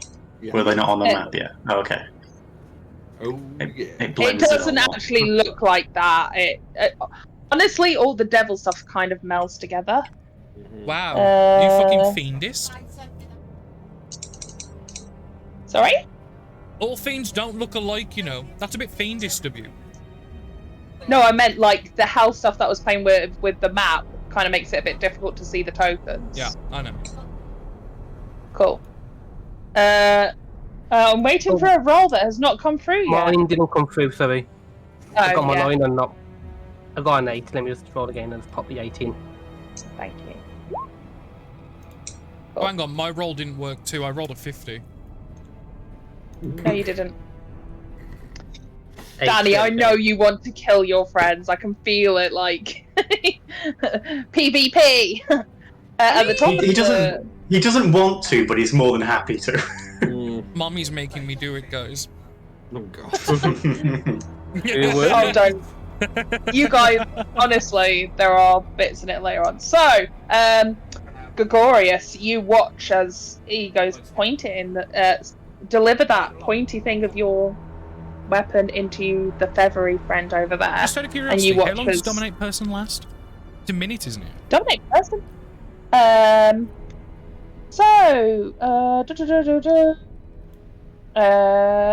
It lasts up to a minute. Yes. Okay. Is it a save every turn as well, or not? Might be. No. Is it concentration? Well, that's probably a won't little know. meta. I was just curious to know how long I'm under the influence for. Yeah, I'm killing the guy who cast it anyway. So. Cool. Yeah, I mean, that makes Go on. sense. Kill the caster and then there's no more command. Mhm. Do you think? Yeah. Gregorius, so it's your turn. 30 feet to there, and I'm so sorry because I'm about to shoot a shotgun past your head, so this is going to be loud. So. 2 seconds.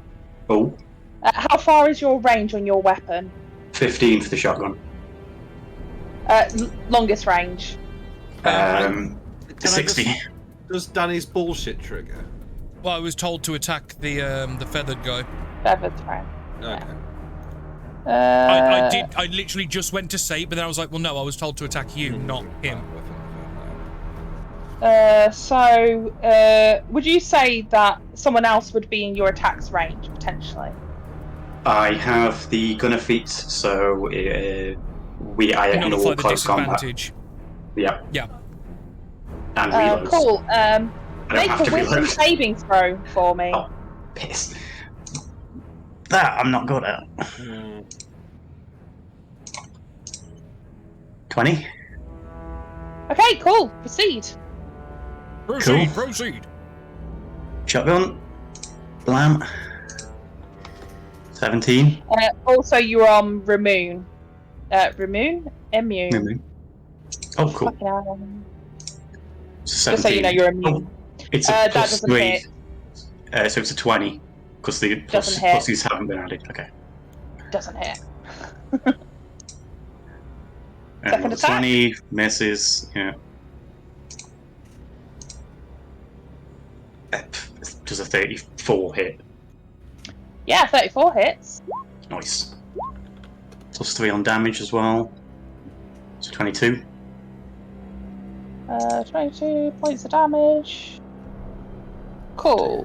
3 and 4th attack. It's a 30 to hit, yeah. No, a 30 doesn't hit. 17 damage. So that's a total of 39. So 3. Cool. Hmm. And your turn? Yeah. Cool. Peter. Peter. 5, 10, 15, 20, I'm not opportunity 25, attacking. 30. I am in range, so I'm gonna make Yep. an attack with my glaive. Oh, I'm so sorry. I forgot to do something. Do you want to put yourself where you are? You're going to still do that, but just something's going to happen before that point. Okay. And you would be in range for it. So an initiative count 20. Can I get a dexterity saving throw from both this dude, Leah, Yep. and from our bird boy, please? Yeah, so I don't need to roll this. Yeah, you would have been out of its range, Okay, if that's that makes fine. sense, because of where it's spurting. 17. That is a success. Duke, yours is a fail. Oh. As you watch as the distended kind of like opening maw goes, and you hear like this kind of gurgling sound begin to come up of Daryl's chest, and suddenly hot lava just spews forth in this cone at you two, and does. So Leah, you're going to take half of this. Duke, you take the full. Are you doing full lava damage? No, it's globules of lava. Okay. 12 points of damage. That's 12 points of fire damage as well. I actually googled like how it works. If you dip your entire like foot in something, it does 10d10. Yeah. If you just get your toe in it, it's like there's like different variations Okay. because this I is didn't literally realise. I thought it was did not any or all. It didn't matter. No, this is like little, like, it's like, you know, if you dip your hand in boiling fat, Yeah. you're going to take a lot of damage. If you get, like, spots and stuff like that on you, it That's kind of hurts. This is more Very fair point. just a yeah. stream, No, yeah, I globules get and you. stuff. That's interesting. I like Yeah. it. Yeah. So, yeah, basically, Daryl will I won't go too in depth, but depending on he'll go for the maximum number of people within his cone and will jet lava at them because he is a little bit of an initiative trap. Peter, do you think? Well, the first one was an 18. Wander over. Does an 18 hit Duke? Yeah. 12 points of damage. Okay. Second one, critical miss. Always Third one. misses. Hits. And then, so 2 more hits. So another 9. Another Final 9. one. I got this something to eat. Okay. So where's my thingy gone? Hold on. I've got a lot of them now. I need to make sure I'm doing the right one. No. Cloud Ruin. When a creature in 30 foot you hit with an attack roll, can use reaction to choose a different creature on the attacker. In 30 foot you can target the attack the target instead using the same roll. I'm assuming it means you. No, I get to pick somebody else. Yeah, who? Huh? Because you're the only other person, Liam. Within 30 foot. Oh yeah, it's that bullshit. Yeah, that one. Yeah. Yep. So 9 points of damage. Yeah. I'm surprised Liam didn't do it on the first one. Because if it was a concentration spell, it would have maybe have broken and I wouldn't have done on the other attacks. Mm-hmm. That's kind And I of forgot that's it. good. So, Well let me just done. double check something. Okay. So this is gonna be A Gravy, or 12, so it is that to succeeds. do in the kitchen? Okay. And your turn, Peter? Yep. That is my action, Yeah. my movement. At the end of this round, we will take a quick break as well, just so I can. Okay. Yeah, I'm real hot. I need a pee. Yeah. Cool. This will be our feathered friend, Okay. Jukebox. Yes, he will. Yes, he will. Hang on, wrong tab. There we go. He's going to cast Dispel Magic on Peter. Very nice. At what level? Third. Can you roll a check for me, please? What am I rolling? So roll and then add your spellcasting modifier. You're trying to beat basically the level of a dominate person spell, which I believe you should be able to do this. Dominate person's like 3rd level? Yeah. 5th. Oh wow. Jeez. Yeah. I thought it was more than I thought. Mm-mm. So roll d20, you're telling me. Yeah, and add your spellcasting. So that's proficiency plus charisma. No, modifier. So without your proficiency. Okay. It's your spellcasting modifier, not your spellcasting ability. I'm not sure. I'm sure you'll be fine. It's plus 5. So what's that, 13? Oh, 12. Okay. buddy. I'm sorry. Anything you want to do with your bonus action? Yeah.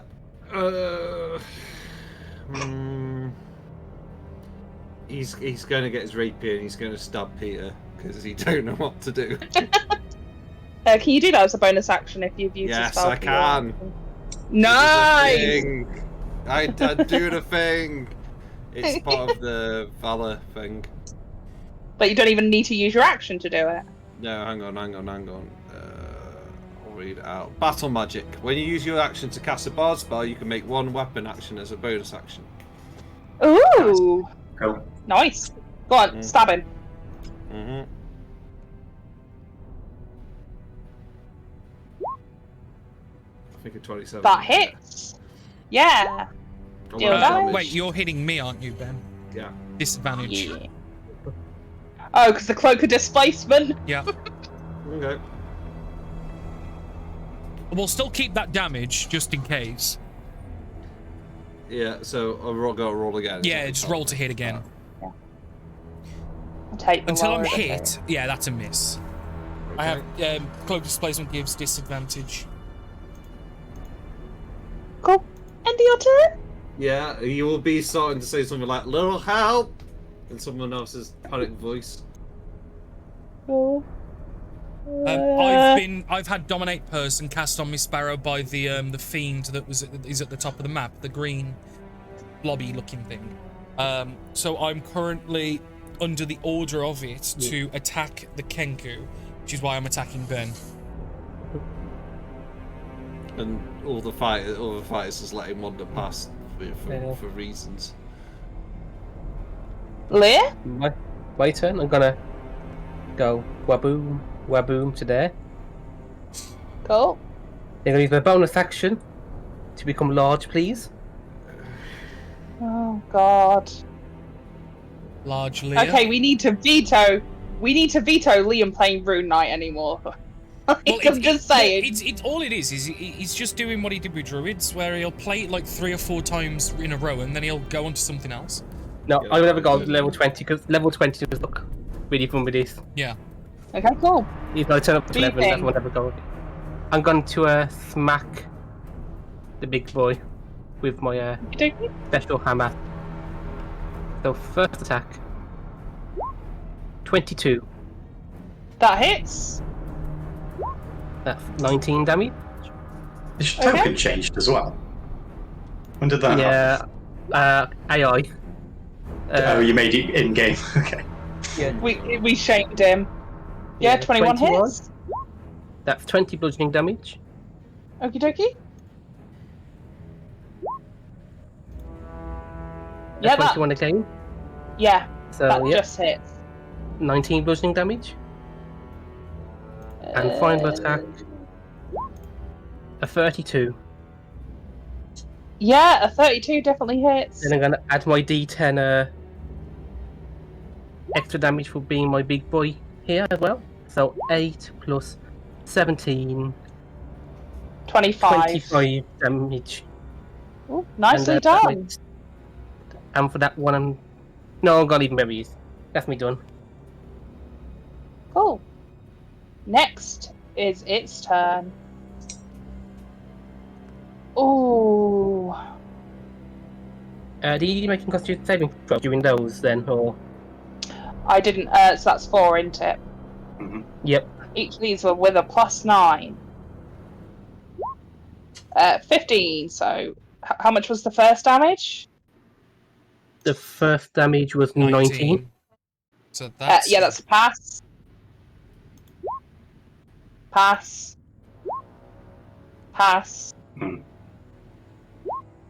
yeah. Fail. Hey. There we go. Like, person ends. Like, literally. Actually does it. It's a saving throw, and we don't do critical fails on a saving throw, means that was a 10. What was the last damage? Was it 25? 17. No, I got 8 as well for my.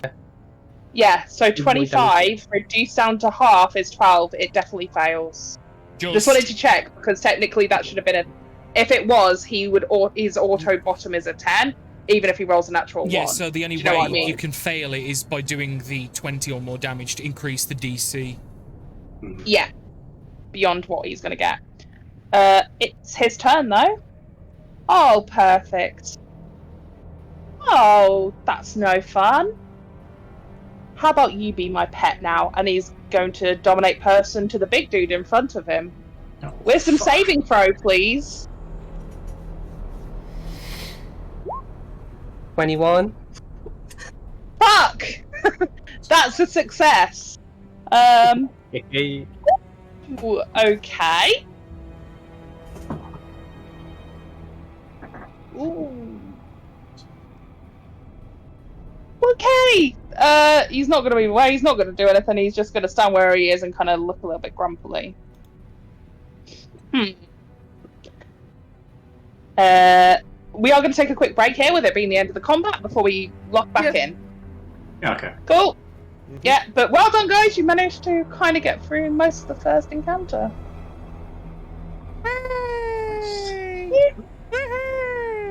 Back in a sec. Yeah, same.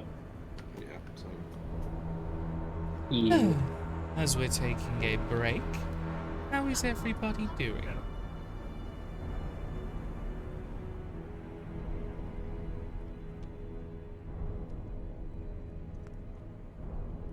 Not great, from the sounds of the nothingness.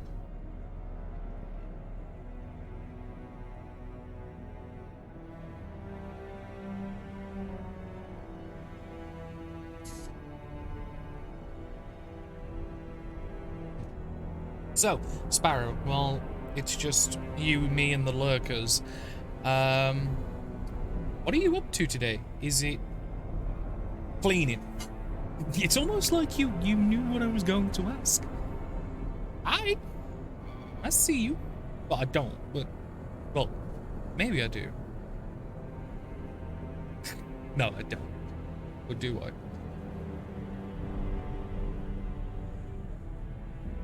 No, that's good. I forgot what I was going to say.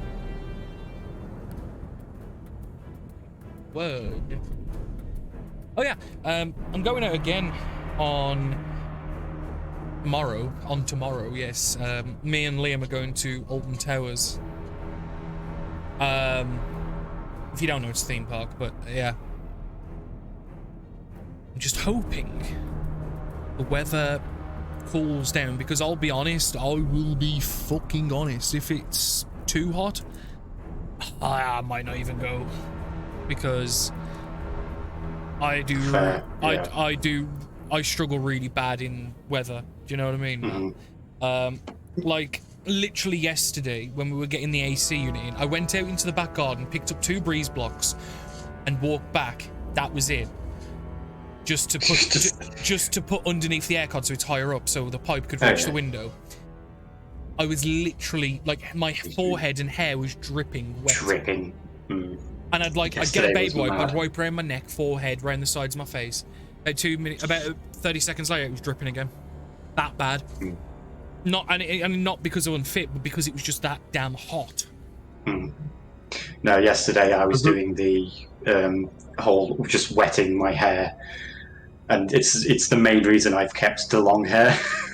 Yeah, I do. It's so good in hot weather. I do empathise with you. Long hair in summer is awful. No, it's amazing. You wet it, and it's like a heat sink. But yeah, I can do that. I can't do that You with my feel- fucking headphones and shit, man. Yeah.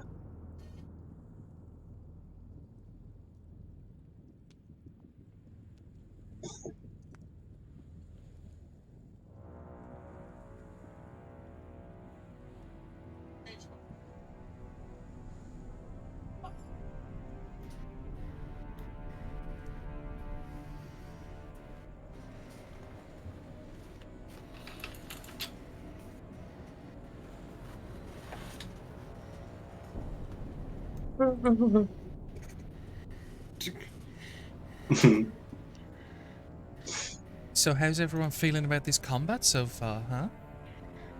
I think we're doing It's all going right. alright. Let's do Now it. that you're back on our side, yeah. Now Should that be your fine. bullshit's against them. Yeah, no. Like I said, I think people overlook the Cavalier subclass because mounted combat is a problem. It's rare. But literally, there is one level 3 ability that is specifically for mounted combat only. Everything else works in and out of mounted combat. Everything else does. The only thing that works for mounted combat exclusively is it only costs 5 foot of movement to mount a mountable creature rather than half your movement speed. And if I fall less than 10 feet after being knocked off my mount, I land on my feet rather than prone. Everything else can work either. And the unwavering mark ability is really, really good. The hold the line mixed with Valiant Defense is fucking amazing. Ferocious Charge is not too bad. That's basically I get a free push with my attack if I run at them. Like if I move 10 feet and make an attack, they have to make a save or get knocked prone or push. Oh, it's an attack and a shove.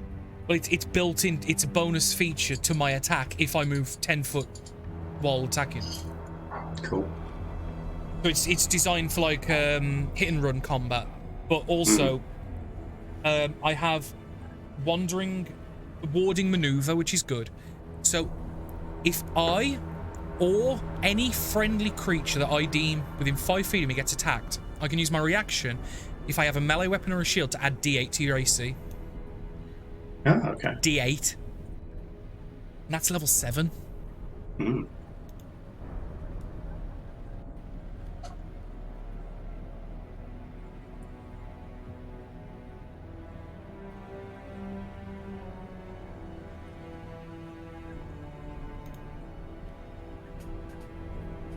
I'm a pirate.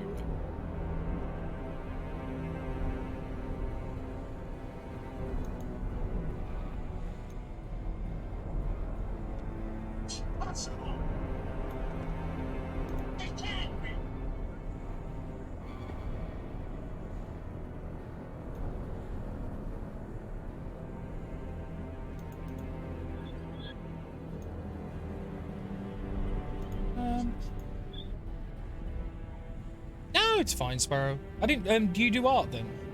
If you got an art mess, what art do you do? Are you a painter, drawer, crafter, builder, sculptor? Like what we're talking about?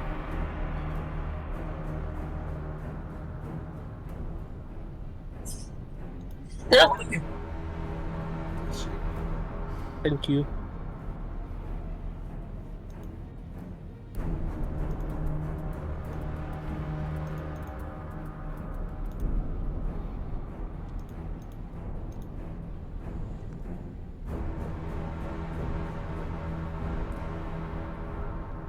Oh, you'll have to take some pictures, Sparrow, and send it me. I wish to critique. I do enjoy looking at, like, even if it's art about things that I don't care about, like, I'm not a big landscape or, like, wildlife, like, are enjoyable. But like, if I enjoy like when people send me shit, it's like, oh, that's real fucking cool, man. Working on animation at the minute for a project. Is it about me? Is it me? Wow. Wow.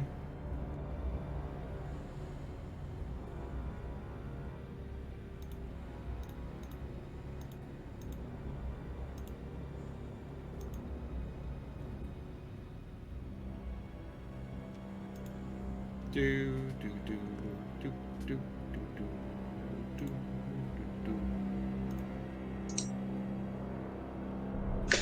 I've just still got the Doom theme stuck in my head. Oops.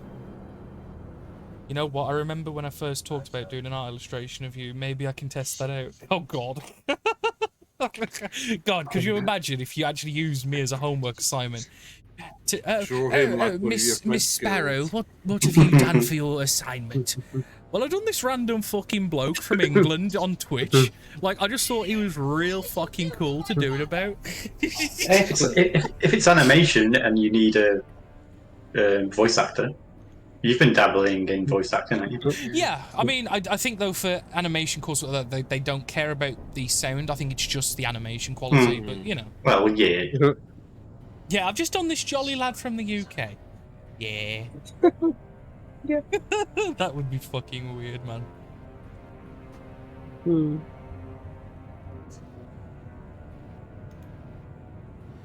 Oh, I found out why you don't like Asterion now from Baldur's Gate 3. Why? Guess where his voice actor's from? Go on. Brom. Is he? Yeah. Huh, to be fair, I That's probably didn't realise. yeah. No. I just thought he come That's probably across as really- very pompous and high and mighty, Oh, but he the is, thing he is, it fits a Damphir. It fits his character perfectly. It's just some people goo over him, and I just find him repugnant. Yeah. No, it's quite funny. They got his voice actor to like actually say his lines from like in his Brummy accent. It was quite funny. Yeah, no, just like another sub-layer to why I don't like the boy. Yeah. Something in the subconscious was why. In the beginning, God created Yam Yams, and he created his arch nemesis, the Birmingham. The Brummies. The Birmingham. The Birmingham. The Birmingham problem, yes.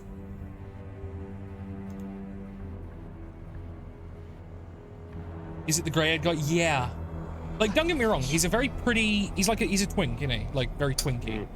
He's a very pretty guy. Rose isn't here at the minute, she's just bathroom break. She'll be back in a sex sparrow. But no, he's very pretty. And I can see why people lust for him. I can understand the lust, but I think he's a bitch.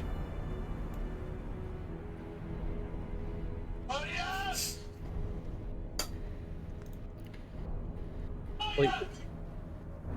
Roll is away. I have a plan. Oh, great. Has he hit the wizard? Does it get big? He's already done If I can use Stone Rune and he fails a saving throw, Yeah. DC 19 Wisdom, he basically will have no speed as castrated. Nice. Yeah, like, don't get me wrong, Sparrow. The attitude he has, even though it's piss poor, fits Asterion perfectly. It fits brilliantly. It's just, I actually struggle to find a number of the characters likable. Can't talk about Gale. We never met his character, and I have not seen much about him online. Karlach, we didn't meet her, but I've seen how much online. I think she's adorable. Hello. Lysel, edgelord. Asterion's a pompous prick. Shadowheart, he's okay.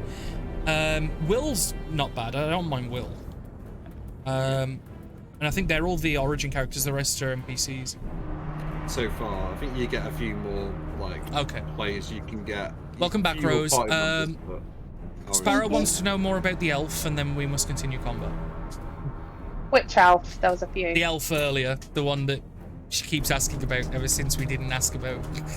There was a few Cass, at the beginning, the like Cass elf, I'm assuming she means. Or the Spow elf. There was the. Which one? There was the No. spell. There was. There was the female elf and the guy elf that was in armor. There was also the caster elf. Those are your three elves. Which one do you want, Sparrow? Ah, no, Sparrow, you've got to specify. Oh god, was the The elf guy. in armor who The we Guy, think it was? Yas. No, it wasn't the one that you're thinking of. It's She basically wants to know, is he like bangable? Hot elf, who does? at this time, no. Oh. For a specific reason. He might be a campaign 4 sneaky character. What? What campaign are we Yeah, on now? It's Gregorius. Campaign 4's Turn. free, I'll remember. Ah, okay. Gregorius, it's your turn. Glorious. Does the big thing in front of me count as cover? No. Oh. But Ew. You can't have other people. You can't have other people as cover. you can, I believe. Oh, okay. So It's quite Well, difficult. My leg. I don't know rules as written, but I believe it's just obscurity. I mean, It would go you're both likely to ways. probably hit him in the back. Yeah. The point is, the cover Right. would go both ways. That's what you got to remember. Yeah. Hmm. No, you're totally right, Danny. They'd cancel each other out, or they both would stay there. But yeah, because I think it'd be at minimum quarter cover.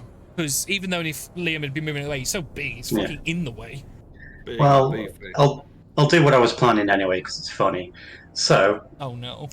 Oh no. I shove my shotgun between his legs, so I'm firing Oh. behind him, Hello. which counts as me using sharpshooter. Wait, so you're going prone to shoot? You have to. Well, if you're going to shoot Sharpshooter between his doesn't go legs, Oh, well, yeah, but he's big, isn't he? So it's just the arm goes onto the legs. So you put the shaft beneath the shaft, is what you're Mhm. saying? He's got a shotgun, Dick. double barrel shafting, yeah. Yeah. So with sharpshooter, Blimey, he's got a shooter. Mm. Hopefully, he hasn't got an early trigger. I was going to Go say, on, just what you don't gonna do? fucking miss. Is what I was going to say. shotgun.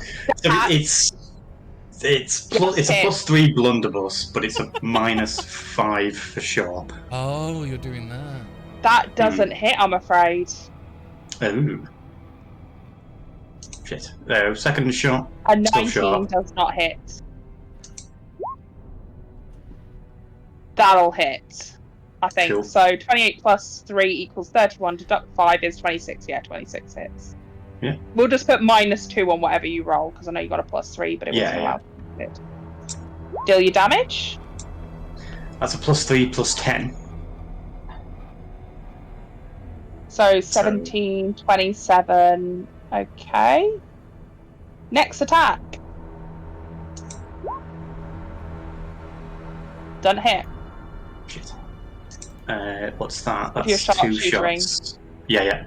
These are all going to be sharp. A 23 does hit. 23.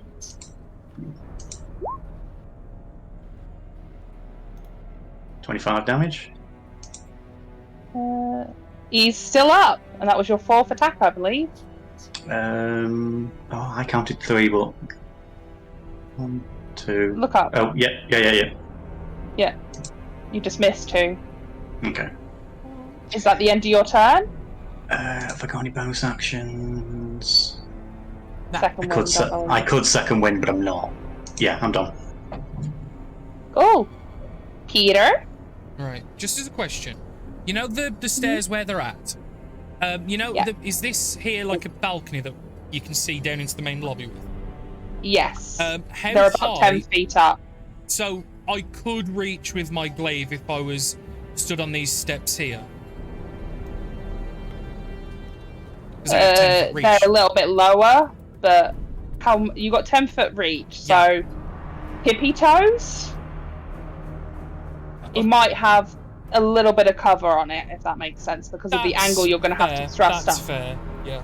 And it's more so with as soon as you get to like the end of your glaive, you're basically wielding something at the. Yeah. It's going to go all over the It's place. gonna Meaning be that's why I'm just the giving tip. cover. It's just the tip.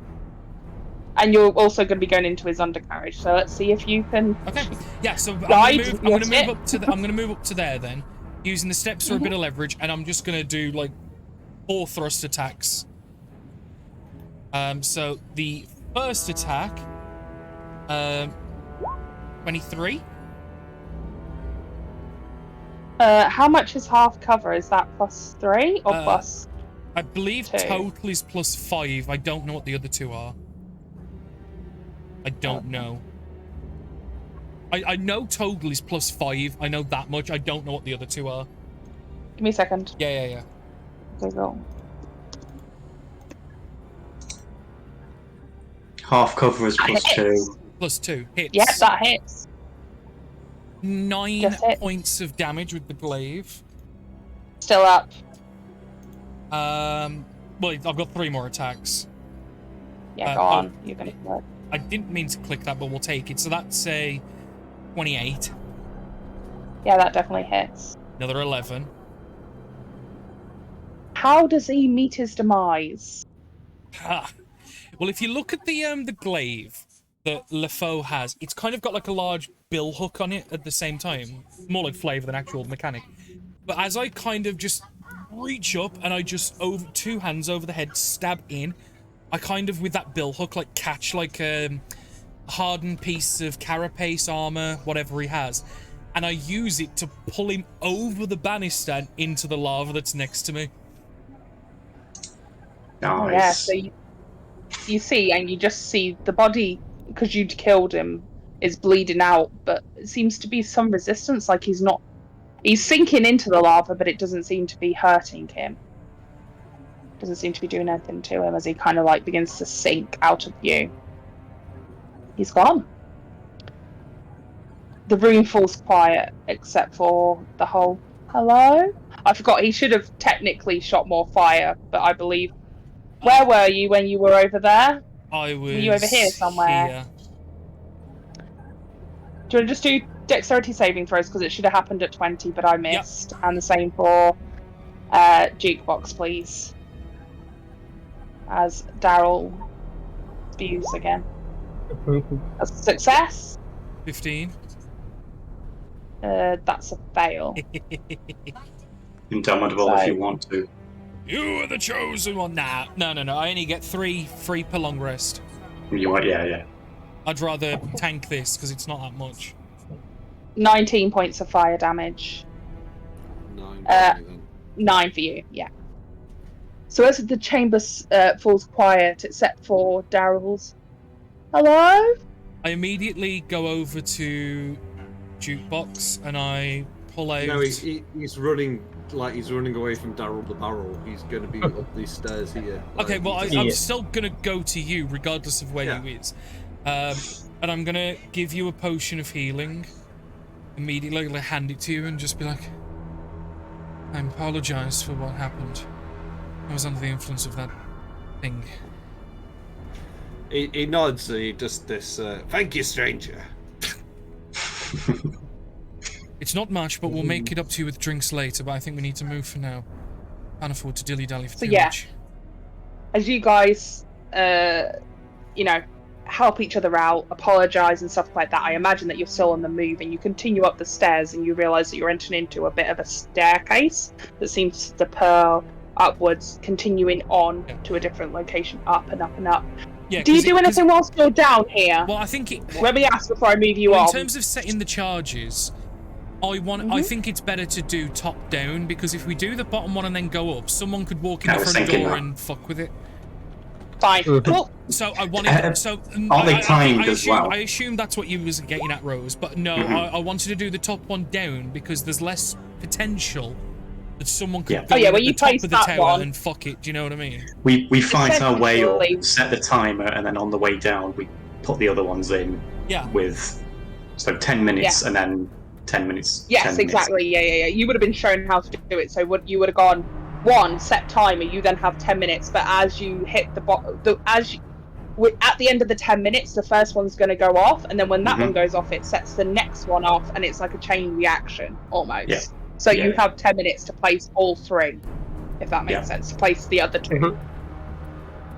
So you begin rushing up the stairs, and it feels like you're going for a little while, like almost like you're going up 3 floors of stairs, and you do see the odd room, but you're on a mission, you know what you have to do, and you can't really hear anything at this point as you're kind of like thundering up the stairs. You continue on and up until you meet well, a blockage. The stairs seem to be completely blocked, and you're in a small floor. Well, it's still the same size as this, but it's got like various different twisted metal cages that all seem to be completely empty. There are windows on all four corners, and the route up is completely blocked. Oh. Blocked by what? Stone, heavy stone that's kind of It's filled a with space. literal. Oh, so it's loose What? stone. Okay. It's not like No, a it's wall. like it will take you. You can best guess about an hour to 2 hours to clear it out. Shit. What if someone had a shatter spell? It's a cave in. Could try it. I think he was asking the DM. Yeah. It'd help, but it's not going to clear it. It is like literally, you can see based on it. You kind of look in between. Actually, roll an investigation check as you're trying to look at this. I will assist. Mm-hmm. Roll with advantage.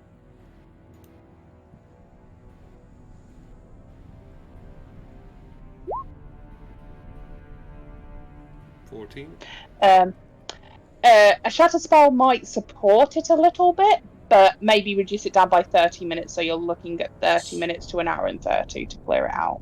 What? Just It's remind still me. gonna What take is some it? What is it blocked with? Heavy stone, and even as you're kind of like looking around and you see the gaps, and what you're expecting to see is light, it looks like it's been blocked by something on the floor above as well. So maybe somebody's put something on top. It's very different. Is it one giant piece, or is it like loads of little pieces? A combination of both. You can see that there are a few big pieces. I have a decanter of endless water.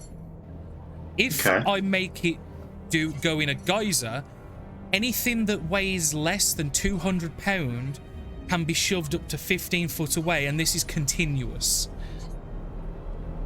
Okay. So long as the stone pieces are less than 200 pounds, which is most likely for a good chunk of them, which the shatter spell should break them up as well, I could use this decanter of endless water and just blast, like, power wash this fucking tunnel open. You can go for it if you'd like. So, Jukebox, if you want to use your shatter spell first, break up some of the large pieces, I'll be able to blast the rest out the way. Little Kenku nod. Cool. So as you guys are all standing on the stairs, you cast this shatter spell, and you watch as it begins to shake those bottom ones, and then our Yeah, because I'll just quickly read it. friend. So, its geyser produces 30 gallons of water that gushes forth in a 30-foot long, 1-foot wide geyser as a bonus action.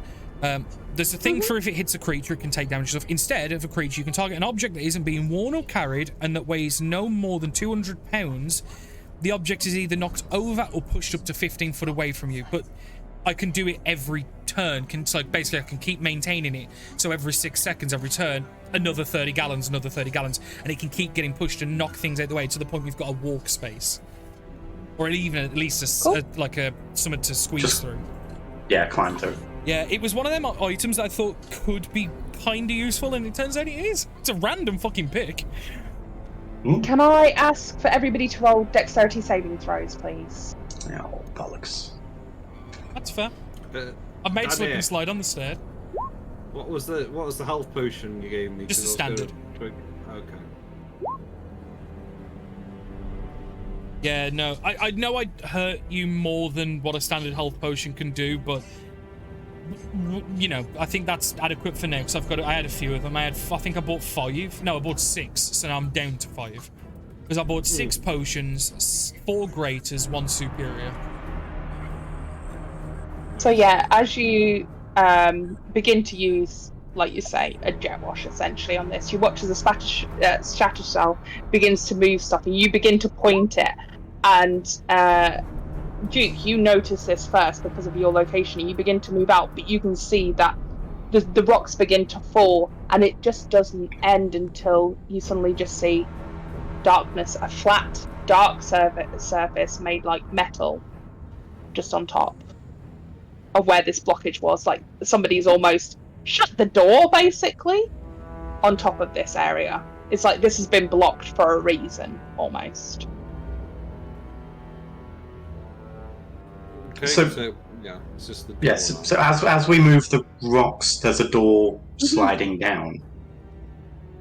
So the best way of explaining it is, as you're kind of looking up, all the rocks have been shifted, but it looks like somebody's literally welded a door at an angle above you guys, and Right. it just seems to be like a metal like alcove that you go into, and it's completely welded, and it's almost like somebody had filled this with rocks. And as you're kind of looking around, it looks like this was meant to be a release. Like someone was meant to release this if something was coming up the stairs that would then hurt people. It's like a trap on the stairs that you've effectively done okay with. I mean, Leah, you would have taken maybe a d6. Yeah, you would have taken 3 points of bludgeoning damage as you got hit in the face with a rock at one point. But everybody else quickly darted out the way. But it looks like it was a trap, essentially. Right. And like I say, you're in a wide open room with various metal cages and 4 windows that are completely open to the elements, so you can see kind of glinting outside the scaffolding. Is this location number 2? The scaffolding. Maybe? Oh, okay. So It's up to you guys. You don't have to take it. You can try and beat your way through the metal grate. Well, the metal cage, effectively. Does anyone have any bright ideas to get past this? Dynamite? Maybe. Okay. You might blow up. You're going to blow up a lot more than rocks with that one.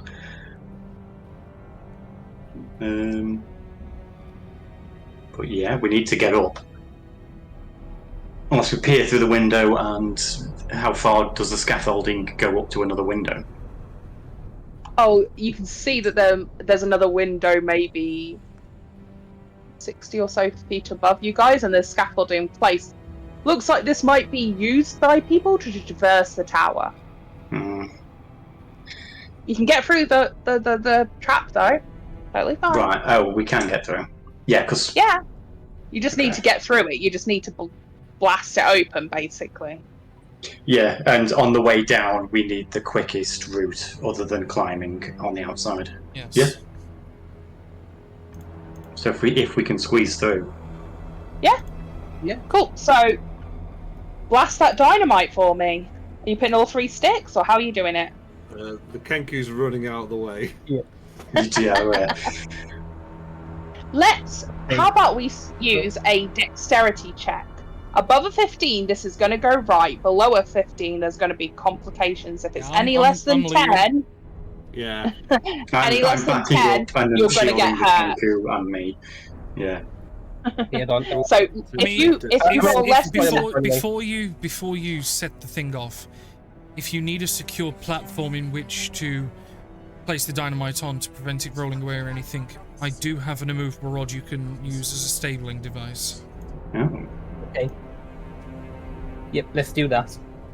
I will lend I'm you my also going immovable to- rod. Just essentially so you can because you could literally place the dynamite stick against the lock, place it so it's like squishing it slightly, and then activate it so it holds it bang in place. Yeah. Exactly where you want it, yeah. Yeah. Mhm. And because it's I'm also magical, gonna- being attacked by non-magic, it should, in theory, be perfectly fine. Yeah. I'm also going to set the fuse so it goes off after 6 rounds. So I have time to get So away from it that's for safety 36 reasons. seconds, yeah. Yeah. Not bad. Just the maximum time I set the fuse for, Is just that okay, leave it at that. Rose, as a suggestion, what I did? Yeah, totally fine.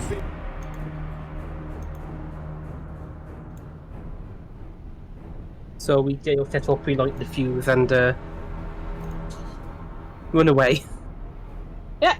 So roll that d20. Like I say, dexterity check. If it's below a 10, you're going to get hurt. Anything 10 to 15, there's going to be a complication. 15 plus, you're going to be fine. Oh, nicely done. Yeah. So yeah, you set this dynamite, and begin counting down slowly. And then you realise like it might be a bit shorter, and suddenly it blows up. And you hear the sound of like creaking metal and just the sound of shrapnel flying in locations. You watch as a few sections of the floor above begin to fall as well, like the stone has been shook by your essentially by your thing. But yeah, you have a passageway to the next floor. Beautiful. So I'm gonna. I'll take my rod back as well. Because literally, as you blasted the door off, there's just a rod just floating in the air. Just floating there on its own, yeah. yeah. So yeah, you guys continue up, making your way quickly through the floors of this place. After a while, it feels a little bit like all you've done is continued going round and up to the next floor. You do see, like I say, there is doors and stuff like that, but you know, at the end of the day, it's pointless. Yeah, it's I will explain not really to worth. people. I will explain to people as we're walking. For anyone who does want to use the uppermost floor as their detonation platform, or I will as well if people are not willing. I do, and I have brought a climber's kit with me, so someone could. It's repel? Repel's the word anyway. You repel down the side of something. Mm-hmm. That's when you come back down, yeah. I know you said lapel, but I know that's not right. That's a collar. Someone could rappel down the tower. I would imagine be a lot quicker. Do you drink your superior healing potion? I've got loads. I've got 5. Yeah, if you're taking an action to do it, you're going to get max healing. Oh, you do those rules. Remember? Oh yeah, It was in chat, yeah. No, that's great. Bonus action is rolling. Yeah, and action is get the full max. Whack. No, I think it's great. I think it's a great rule. It makes potions actually useful. Oh yeah, because you might spell some in bonus action combat situation. Yeah. No, I think it's great. Mm-hmm. So I think that'll put you on max when it then. Yeah. Cool. Gives a little Kenku thumbs up.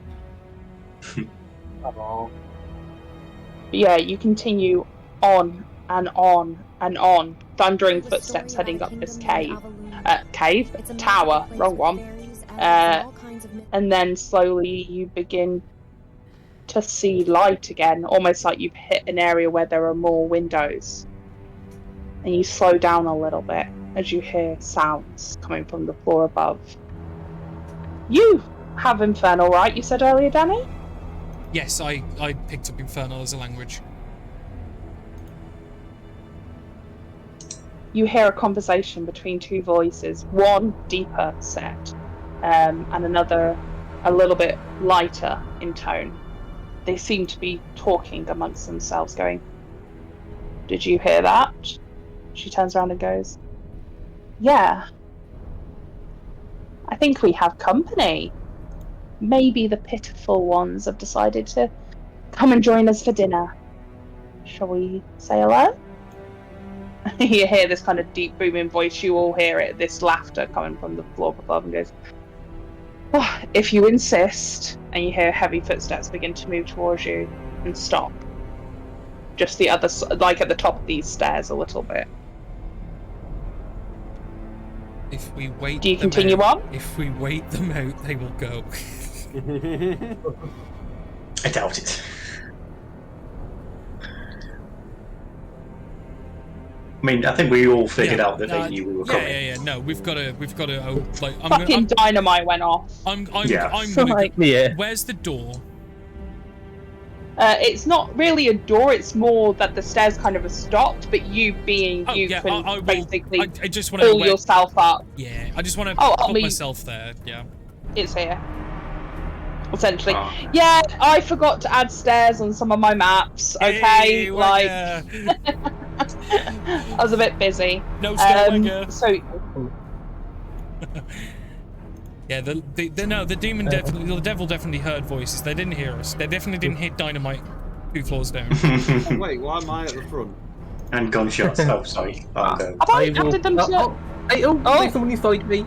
Oh no. Okay. There's 3 fucking So you- fighters. I'm not going to be at the front. Yeah. You see, standing in this room, his arms sort of crossed, this gargantuan and very attractive devil man. He's large. I He's like how that quite was a tall. specific- He's about 9 foot tall, muscular, rippling kind of body. These large black tipped wings that kind of what I mean. It's like an ombre from red to black as he's kind of standing there. Liam, stop. Behind him in the background, you can see a woman. Yeah, she's got beautiful dark hair that's kind of flowing. They're both wearing like scraps of what seems to be very intense metallic spiked armor, and she begins walking forward going, I told you we had company. Fuck, Sparrow's literally simping in chat in all capitals. And she begins to walk forward. Are you here for dinner? I am the company. Fuck off, Sparrow. What Duke says next is probably an excerpt of what he's heard about people talking about him. It's something along the lines of, I don't know if I can roast him. He's a kenku, not a fucking pigeon. Oh, nice. And he just shakes his head, like, wags his finger. Oh, we're not going to eat you. I mean, I might put you on this rack and see how far you can stretch. I do enjoy people screaming as I eat. Fun, she says in this voice. Her body kind of swaying as she moves even closer at this point towards her companion. Yeah, shotgun is aimed at the big guy. Yeah. Shotgun He shield, goes- like the riot position. Oh yeah, and he kind of says to you, and he's like, really? You think you can point your stick at me and once it goes boom that I'm going to fall to my knees? Don't you know who I am? I'm sure you're gonna. No. And you're... Yeah, I am. You That's just the look whole like point the about same it. as the devils outside.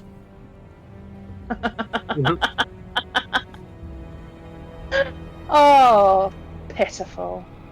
I'm your damnation.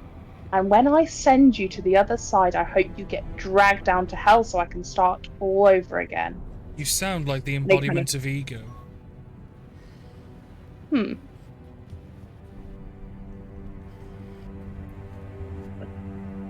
Is that your final words? Well, Do you want that to be written? I already heard you go to say initiative as I said it, so I think it probably is. Yeah. I kind of said it. We said it at the same time. She says, Sparrow, stop it. You're horny in Maine. Stop it. How high up is the ceiling here? It's about 15 foot tall. We've lost Sparrow. Okay. So enough for a fancy. huge character, then. Yeah, It's Liam- not for a large Liam, character. Liam, Yeah. the devil has the height of a huge character at about 9-10 foot. She's not a goddess. She's a fucking fiend, you dib. Technically, she also can exist in Danny's world as well. I'm just saying, like, all of this can be existing in Danny's world. You can borrow just- these knives. Yeah. I was gonna say, like, all these characters would just be in Avernus or wherever still. Yeah. I have nicknamed them the Dom duo, like the Dom Devil duo, the Triple Ds. The Dommy twins. Yeah, the Dommy twins. Well, he's the Dommy daddy, and she's the I was Dommy gonna say mummy. it's fucking mummy and daddy. Don't worry, Sparrow. We'll get you indoctrinated. So that's a +2 for him and a +3 for her. So that goes to a 21 and 19. I just realised something as well, Rose. You know when the guy downstairs dominated person me, I was supposed to have advantage. Yeah. It doesn't matter, but I'm just telling you so I remember. Because the Ring of Spell Turning gives me advantage on any saving throw against a spell that targets me As only. long as it's targeted on you. Yeah. But specifically me only, so it can't be an AoE spell. Sorry, just bear with me. I'm just doing some things, putting scanning some stuff. You know the deal. Oh my god, all of your... I was like, those are really good oh. Maybe not so much. What do you mean? Okay, Three of okay. us got above 20. Yeah, I thought I had good initiative. Oh, right. No. Well, me and Dan both took alert because we thought there'd be some bullshit. So. Yeah, well, the one thing about alert I love is creatures don't gain advantage attacking you if you're not conscious, if you can't see them. So basically, Okay, they just no advantage on you ever. And I'm a gunslinger with Sentinel Shield. Is there a way I can roll to flirt with the lady mid-fight? Yeah, it's called playing the guard, Sparrow. You just roll to seduce everything. Can you roll me a wisdom saving throw, please, Gregarious, as you start your turn? Gregarious! Wisdom, is it a spell? Glorious. No, it is an aura. Shit. Horrible. Indomitable. Shut up, Liam. 20. No, that is a fail. You are frightened of the pit fiend.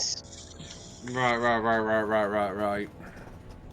You're frightened until the start of your next turn, effectively. So this turn, you are frightened. Yeah, and I believe, is it one of those that when you pass, you're immune for 24 hours or some bullshit? Maybe? Okay. Let's see you. With a 20 to the fail, that's going to be hard to pass. Maybe? What are you doing, Gregarious? So I feared. I know I can't move forward. Is it disadvantage on shots? Yeah, it's disadvantage on any attack roll as long as he is within your sight. Yeah. Right. So you could look away and shoot over your shoulder, but then you'd have disadvantage for not looking. For not looking. So, panic fire? Spray and pray? I mean, spray and pray is good, but it's just what God picks up the call.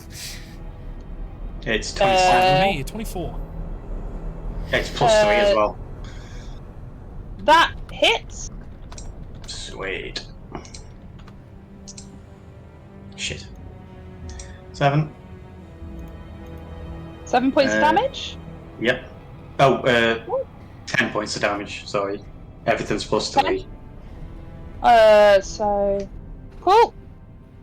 Yeah, Barely shot. touches him. You watch as the pepper shot kind of like gets him on the shoulder, and what should be just seems to roll off his muscles, and he's like, you can do better than that. Seeing this lick of blood, and he just kind of like pulls it off with his thumb as you go to shoot and kind of darts out the side for the next one as he sticks his thumb in his mouth.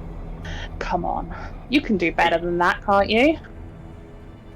No. Oh, wait till the fear's gone. 18. That's a miss. Shit. Shot 3. Ooh. 34. 34 hits.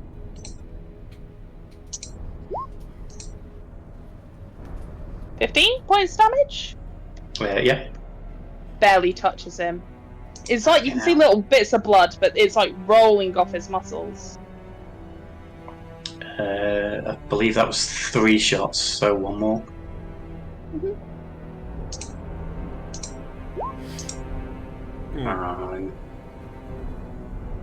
24. 24 hits. Nice.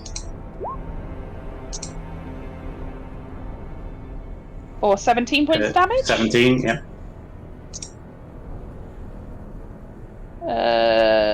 So... Cool. He looks fine.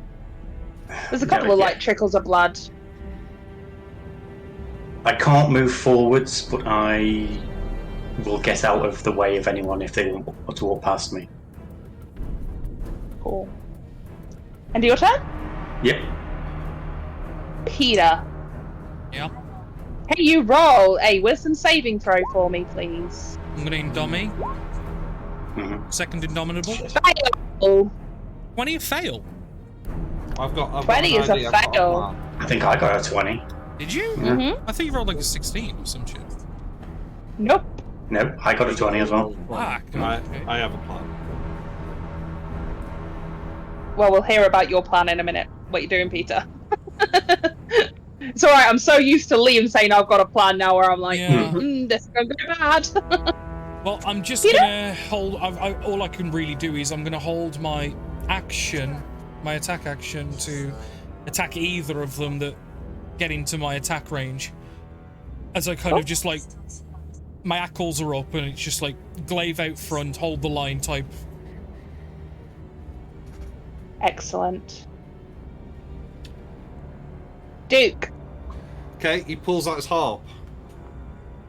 Cool. Starts playing a lovely melody from a Latin heartthrob and starts singing, I can be your hero, baby.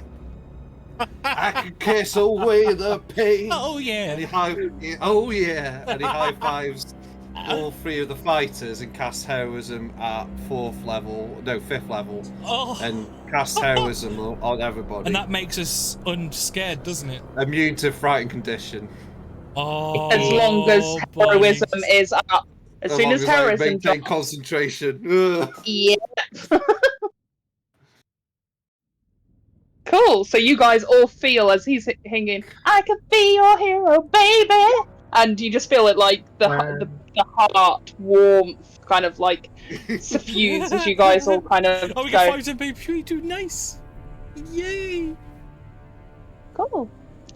And your turn, Duke. Nicely done. He's then Is going it just to... 5, Ben, or do you not get more for a higher level cast, 10 HP? No, because it's supposed to be one person. Upcast as you cast on more people. Ah, okay, Yeah. okay. Yeah. So do we all get 5? Just Ben gets the 5. No, we all get. No, we all Sorry. get 5. But Oh, it's more the immune to fit. Yeah. And he'll run away this way because he's like, I mean, every little Oh. helps. oh, actually, No, what he stay, can stay, do... stay, stay. Okay, we'll stay. Can I fire my bow because of my bard action? Yeah. Yeah. course So you then can. he'll just fire his like short bow. It's like a puncture. You do not. No more hair. Which one of the her? Okay, cool. Go for it. 18, probably not. 18 just hits. Mm, Is it magical? yes. Yes. 7 points of damage. Mm, You kind of like nick her on the side and she kind of looks towards you and she's like, I'm going to have fun destroying you. yeah, that's my turn. Cool. Glass Don't door me. at this point. The huge guy, he just kind of like, because he's like licked off the blood off his finger and you watch as he flicks his thumb towards you guys, this kind of massive, well, it starts off really small, this bead of fire that just flicks out at you guys and incinerates that area of the room as he casts fireball on you. Shit. Counter spell. Oh. Oh, oh, oh, oh. Icy. I think that I'm in range. Yeah, 60 foot. Yeah. Hey, Yeah. well in. I'll do it 4th level because I don't know what level he's doing it at. Okay. And at this point, he kind of like, he starts flapping his wings at this point. They will not like me now. I'm stopping their bullshit. They will not like me. Help me. Hide. Find cover. And he essentially No, Ben, begins Ben, flying and moving you up are to in the height best of the place room. near me. And as he's kind of flying there, you watch as he kind of unhooks a mace from his side and kind of spins it around and catches it in his hand as he's like, and points it directly at you. I'm going to shove this where the sun does not shine. Oh.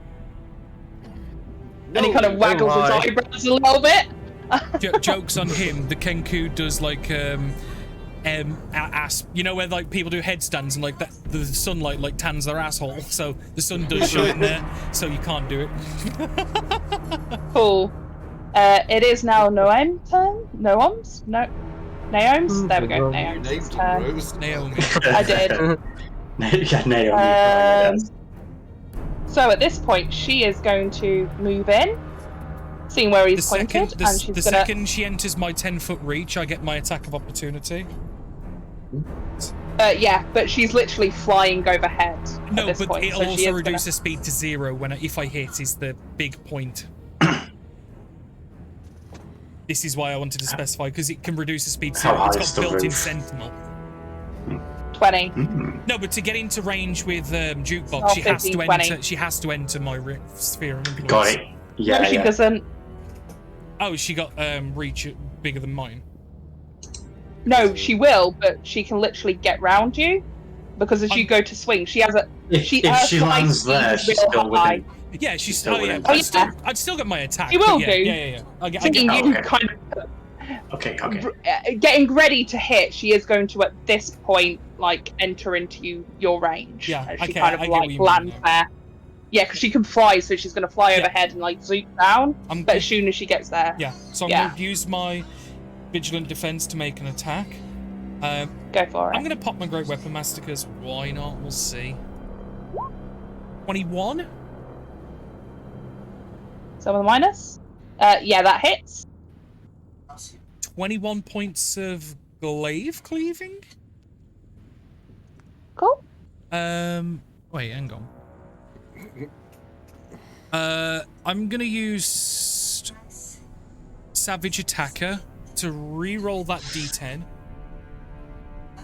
Okay, so add another, because I rolled a 4, so now it becomes a 10.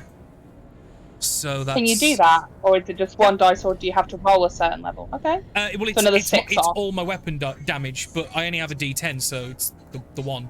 The rest is just flat Cool. bonuses. So that's 27 points of damage. 27. Yeah.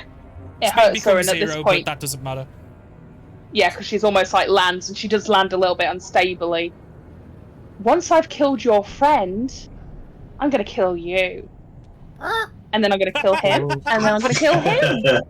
And then I'm going to hang your bodies from this tower and show everybody just what stupid little peons you are. And at this point, she kind of reaches out and just stabs Jukebox. What's your AC, Jukebox? Just question. 18. 18, okay. So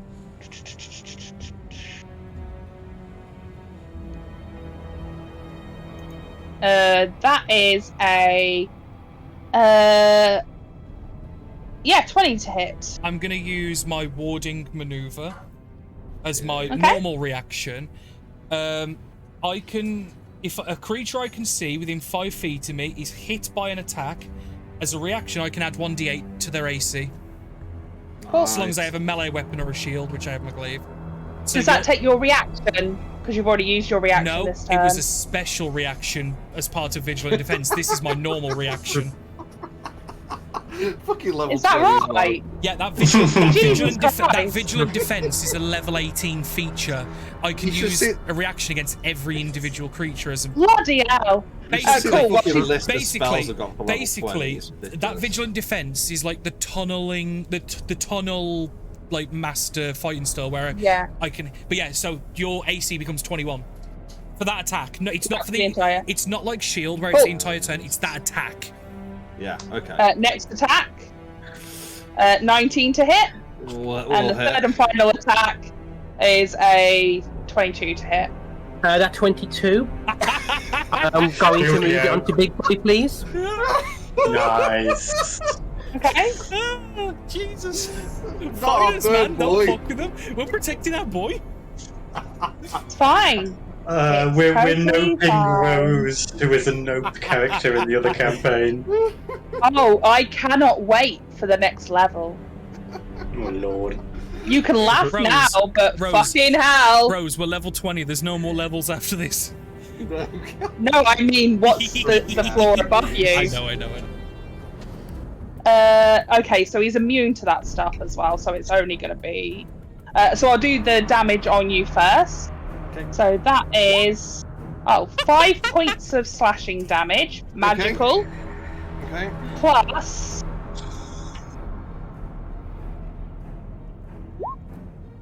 18 points of poison damage. Okay. Hmm. What's that for con saves? And no, you don't... It doesn't poison you. Concentration. It's just... Concentration. You need to do Decent a damage. 21. No, 10. 11. It's no, because it's Half. all part of one attack. Yeah, so yeah, but it's- the whole attack is 23, yeah, so it's 11. No, that's 19, isn't it? 23 halved. No, there's 9. Oh, you ain't done the add, like, strength or whatever. Yeah, so it's 1 plus 4, Oh, so 5 yeah, no, plus it's alright. 18. I just added the 1 and the 18 that you rolled. That was Oh, all. okay, cool. Oh no. Oh, heroism drops. Okay. And she's going to also deal Is that the 8 10? points of damage to him. And he's like, oh, love it when you hurt me. And what about, is he immune to the poison? Oh yeah, he's immune to poison. Okay. He just seems to shrug it off.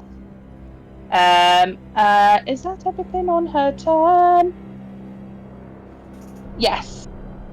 That's all she can do. What dropped, by the way? Oh, No. Rose. Heroism. Hello?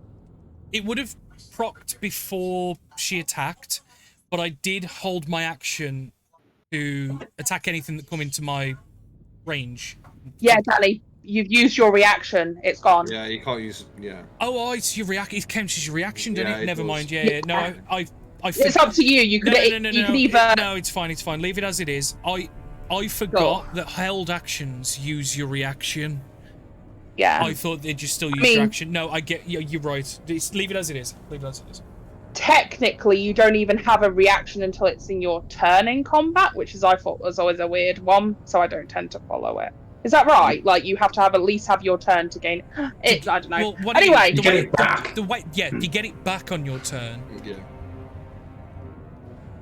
I love how Sparrow's like, oh, she's crazy. Yeah, she's a fucking devil. Yeah, no, like Sparrow is definitely gooey over these two, and she wants to be on the rack. No, I over think there. she stopped. Oh no, She stopped now. Oh, She's no. saying she's crazy. Yeah, I know.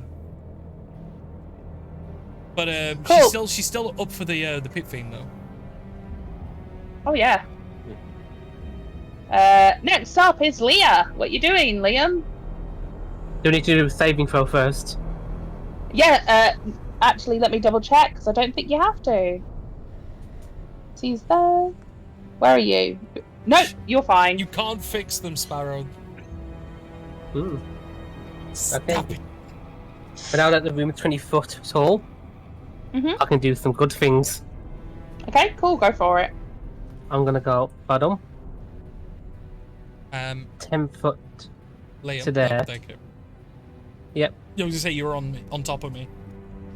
I'm just moving out the way, just there. Understood. I'm gonna use one of my giants mites. Yeah. This time I've got enough space. Can I become a huge creature, please? It's not like 3x3. Yeah, it is. Yeah. Yep. What? Okay. Fucking hell. Liam, would you like to specify? Leah. Oh, Would what you did like it say, to Would you like to specify anything about you growing? sorry? Is it proportionate? What? That's just. Yeah.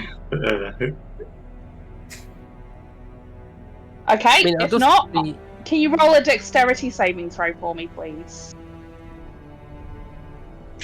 Is it going to go down the stairs? Well, I asked him, and he went, whoa. I'm gonna use my Domitor might. Well, not my Domitor, well, not my might, but yeah. Oh god. Okay, if this is above a 15... Oh. It is not. I'm just going to say that for the first attack, you're going to have disadvantage as your foot kind of goes, whoop. Do you know the way you do that weird thing when you step somewhere and it just kind of disjoints you?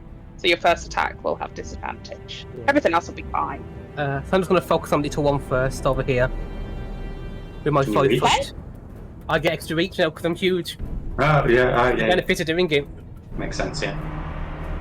Damn, son. So now I can reach her. So first one's got disadvantage. Yeah. Actions. Shift. There we go. 25. That still hit. Yep. Nice. That's 17 bludgeoning damage. Yep. Then level 3 normal. 20. She is going to parry as her Okay. action, and it does not hit her. Then 28. 28 hits. Then just do the final one quickly. 23. That hits. So these two do 17 damage. And my D10 will go into the final one. 19. Then my big boy damage is a 4.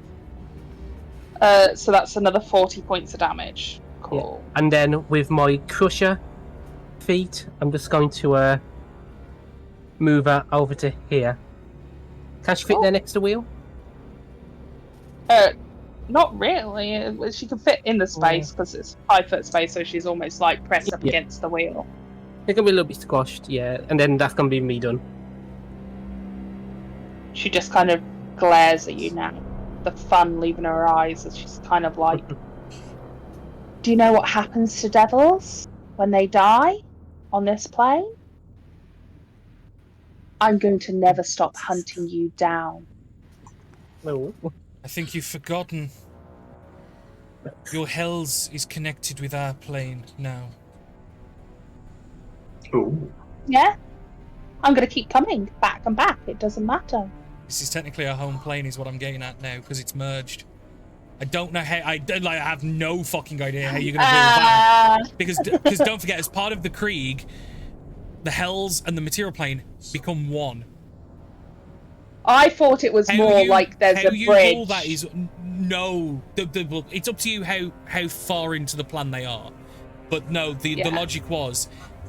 It's 6 months. It's not there yet. Yeah. It's basically they're making the material plane into the next layer of the hells to expand their territory. So it's then part of the hells. So she could, in theory, die. But feel free to do as you wish with planning and whatever. Yeah, it's more likely that she's got like another turn coming back. They're about 6 months away from actually that's fine. putting the two together. Yeah, no, that makes perfect So sense. That makes perfect sense. I just wanted to mention it just in case, but that makes perfect sense. I don't think she would have been that confident in saying it if she wasn't certain that she'd probably come back at this point. Fair enough. But yeah. Aww. Don't worry, I can come for you too. And she'll give you a little wink at the... Anyway! Next! Yeah. Arthur's Gregorius! What are you going to do, Gregorius? Am I still feared? Asmodeus! Beelzebub! That's all I hear every time now. Well, it's just... all I can think of is the one Bobby fucking... Roode. Yeah, that's the guy, the Glorious. I couldn't think of the name. I nearly said Rick Rude, but I know that's not right. Oh, Sparrow, you have to come back as like a patron pact of the fiend, where this character is your dummy mummy. Like, they're perfect for it. Anyway, Gregorius, what are you doing? Am I still feared, or do I need to do a save? Yeah, you have to do another save. What You're is still it? within his 20 feet. Wisdom saving throw. Fail, I'm afraid. Indomitable. Shit. Fail, I'm afraid. But anyway, I only get a disadvantage if I'm looking at him. So I turn around and I'm shooting Mommy. And get disadvantage because you're... Oh, okay, yeah. Smoke is fire. I mean... Yep. Yeah, you would have to be... I think it says... Wait a minute, let me just double check something about feared and frightened. No, I believe it's if you can see. It's only if you're looking at it, if you can see it. I think you have to completely break line of sight, but let me just find Yeah, out. so I am turning around. He's turning his back to him. Oh yeah, is within line of sight. Cool, that's fine. Yeah. Because of how they are, you can look at the woman and completely ignore Yeah. dude. Yeah. And sharpshooter. Go for it. I'm going for headshots. All of these are going to be sharpshooter. 22. That hits. Nice. So 24.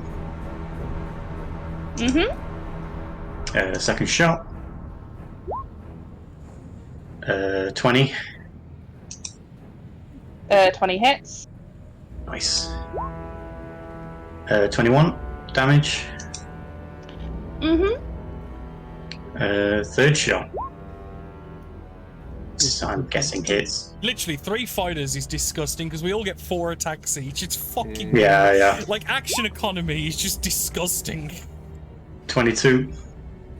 Oh yeah, so you are just peppering these shots, and you almost like go up her torso. The first one landing in her stomach, the next one, just like between her boobs, then up her Why neck. did you in have a a weird clap. stutter when you said that? I don't know. I was trying to think of like another word to say it.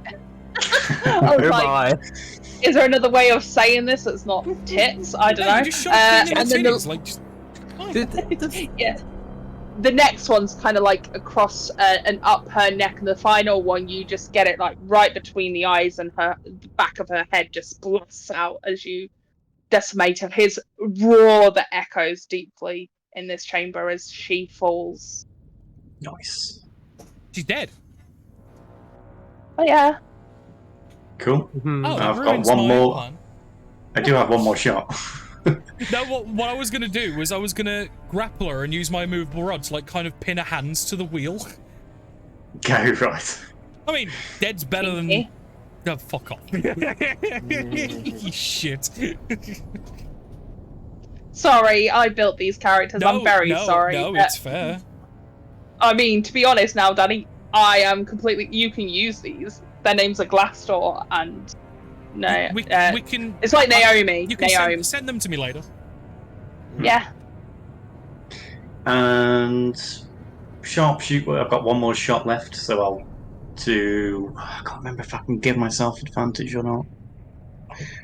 I'll look that up later. So with this advantage, shooting at Daddy. At Daddy, cool. Sharpshooter again, ignoring cover if Biggin's in the way. Ignoring that. Yeah.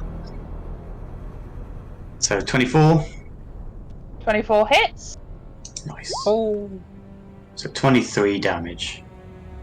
3 damage. 26 damage because there's a +3 on that as well, which I've been forgetting on all the sharpshooters, but never mind. Cool. He's just glaring at you now. Still feared, so I can't move forwards. What are my bonus actions?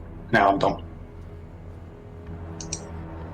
Peter, can you roll a wisdom saving throw for me, please?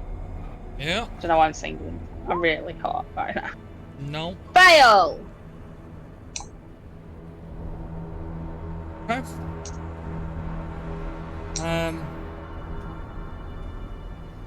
There's literally fuck all I can do about that. The one thing that I will do... No, I'll hold on to that for now, actually.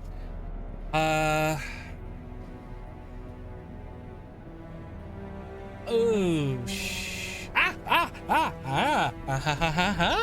That I can do. That I can do. Give me a second. Give me a fucking second. Fuck you, you big fiend bitch.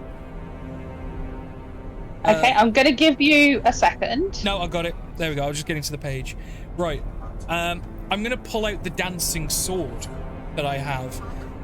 I'm gonna use my bonus action to activate it and just toss it next to the Balrog. Not the Balrog, the Pit Fiend. I'm just gonna use my token upside down because essentially it's the magical item version of spiritual weapon. So when it's activated, it can fly up to 30 feet and attack one creature within 5 feet of it, which it is. It uses my attack to hit and stuff. Does it? Yes, it says here the sword uses your attack roll and ability score modifier to damage rolls. So, and it's a great sword, so it's 2d6 damage. So it uses my +11 to hit. 30 to hit. Sorry? 30 to hit. Yeah, 30 hits. And that's going to be 10 points of slashing damage. It is magical because it's a magic sword. Cool. I wouldn't get a disadvantage because it's technically its own thing, isn't it? I'm right in saying that. Yeah, cool. That's your entire turn because you've effectively used an item, which is your action. It's a bonus action, it says here. You can use a bonus action to activate it. Yeah, it's basically a magic item equivalent of spiritual weapon. Oh, that's cool. Yeah, a magic, it's just basically a magic item version. So yeah, that's me done because I can't do naff all else. End turn? Yep. Guess whose turn it is again? Jukebox. And a bit of a he then pulls out his harp again, and you think it's going to be the same song again, but it isn't. It's "We Can Be Heroes Just for One Day," and he'll give a high five to Gregorius and Peter. I've got extra reach, remember?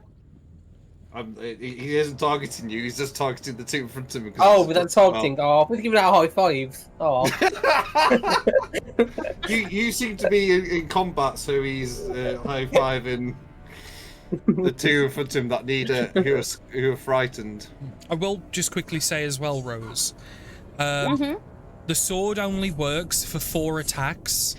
At what point then it will attempt to fly 30 feet and return to my hand, or it'll clatter on the floor, and then I have to spend another bonus action to pick it up, recast it. Put it out again. Yeah, so it only works for 4 turns at a time. Cool. Is that your turn? Yes. So Gregorius and Pete are now. Gregorius. Yes, Gregorius. Yeah. All allowed now to attack. Cool. Oh, do you attack? Cool. Bonus action? Oh yeah, I can actually shoot with bow. Yeah, I'll do that. Pew. 28 hits. Yes. 7 points of damage. Cool. Doing some good damage here, guys. It's his turn now, though. Yeah, he's just going to go hell for leather on Glassdoor. No, Glassdoor is going to go hell for leather on Leah. Oh. He's going to hurt himself. Yeah, just starts beating himself.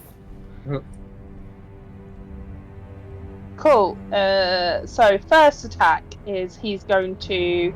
Let's go from bottom up. First of all, his tail comes wrapping round, trying to knock your foot out from underneath you, and he's going to try and get your knee. You know, in that part that's going to make you go because it's real hitting the bone, shall we say? I think that a 30 hits. Yep.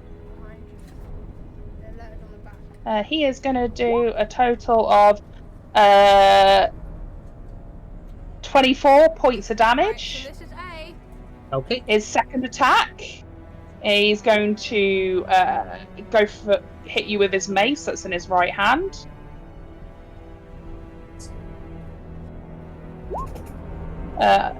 Does a 25 hit? Yep.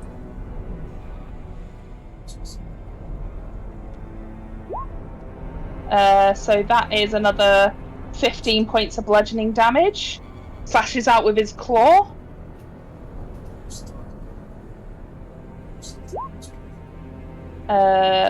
Does a 19 hit? Just hits, yeah. Cool. That one is going to be another 2d8. So that's another 14 points of damage. Unless he reaches out, because you're huge and he just kind of you're slightly bigger than him, and he's going to try and sink his teeth into your shoulder.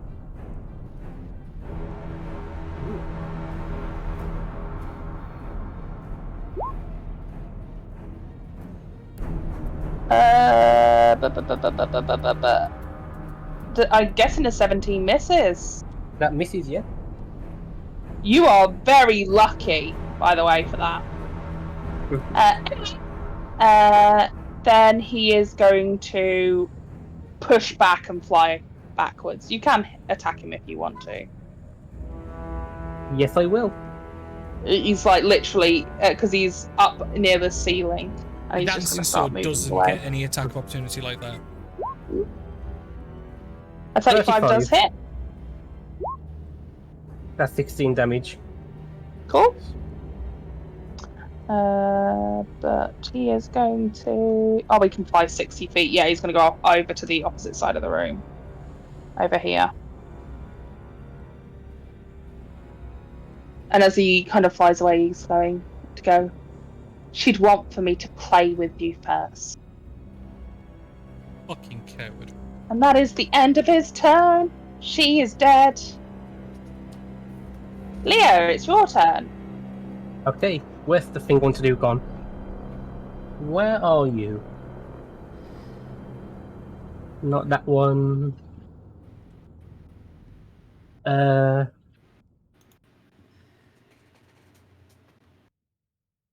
I missed a chance to do it, okay. Never mind. Sorry. I'm just gonna throw my hammer. She know I can get to him. Can you get to it?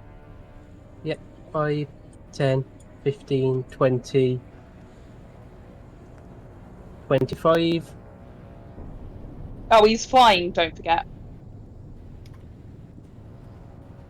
How high up is he at the moment? Then Well, the room's 20 feet and he's kind of like in the top 10 of half of tall it. would I be? Being Let's huge. say, Oh, you're huge.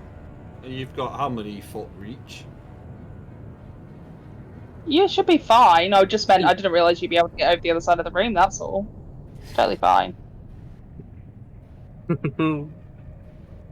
So first attack, 19. 19 hits? Oh, what I would miss, okay. I'll just do the other. No. These guys aren't the boss battle. 23. 21. Then final one. Then my D10 to final one. So then this just 19, 21, 17, 21, another 10, 7. 40, 57, 78, 81, 85 points of damage, sorry. Ooh!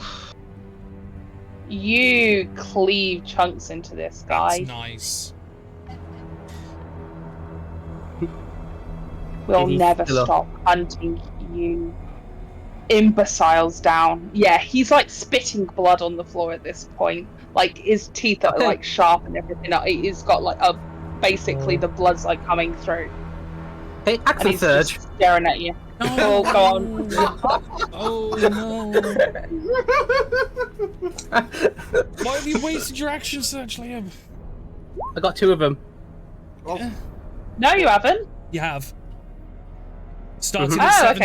okay, yeah. You're level 20. Yeah. Yeah, you're level 20. I keep forgetting I did this to myself. yeah, three There was plenty of 20 turns level left. fight is bullshit. You know, I'm quite happy as well for what I've prepared for upstairs. Oh, it's a crit. Oh, baby, a triple. I like as well, 3 of those attacks above 30 to hit. Fucking Yep. filthy, mate. Fucking Cool. filthy. So 21, 19, 16, and then Liam, 17 plus 18. Yeah, do you have Great Weapon Master? yes I do. You just crit, so you can have 1 extra attack as a bonus action. The same. Just tell me total amount of damage you've done so far. I don't make a calculator up. Hold on. I just wanted to like give Liam the extra bit of Hello. attack because it's funny. Okay, so 21 plus 19 plus 16 plus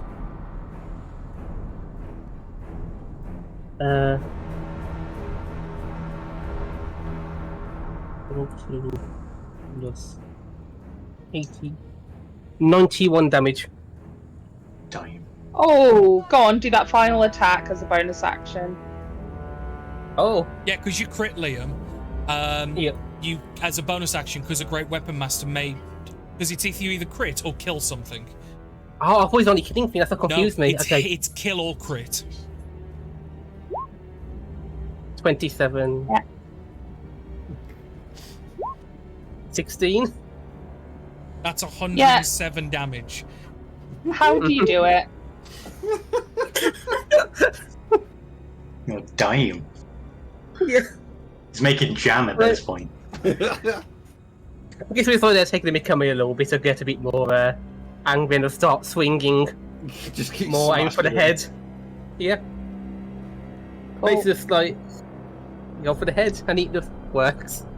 Oh yeah, so you after a while, like after the fifth one, you just kind of like raise your hammer up, and you know with each one, and we've heard the sound of it, like in a movie or something like that, where you realise that that was the skull. Oh, you're hitting brain matter now, and there is just no light in his eyes.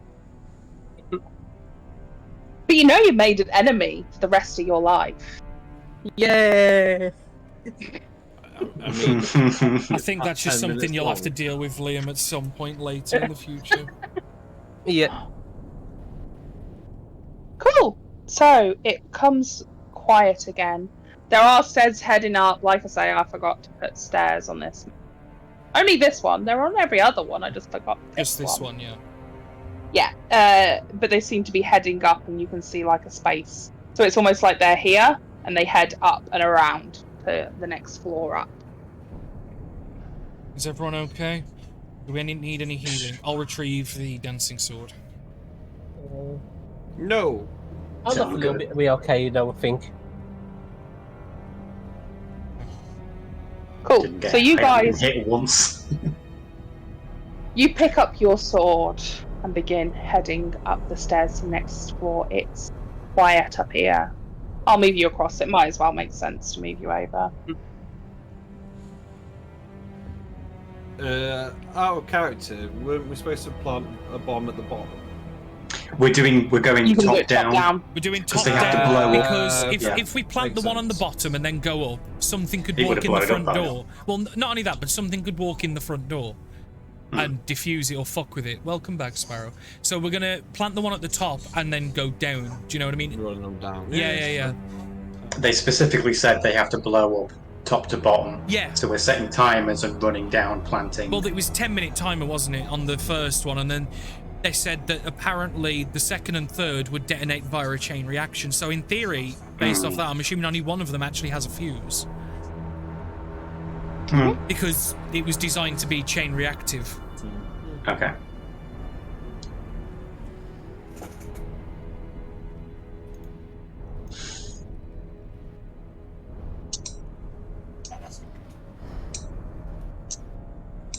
So, as you enter into this next floor up, you see, well, what you see in front of you.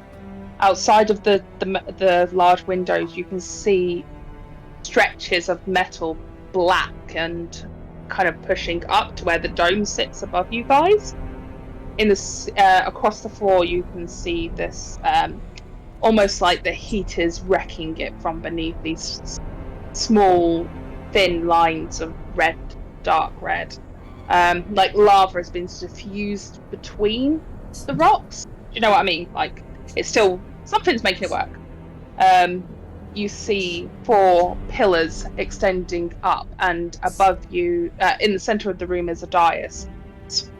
These individual braziers are aflame. These light jets that seem to every few minutes, every few seconds, as you guys are here. These shots of like flames, essentially, and you stand there for a second before you see in the ceiling a circular area begin to shift and open up, like essentially like pulling backwards, a bit like, well, Danny, I think you once said it was like flesh moving away.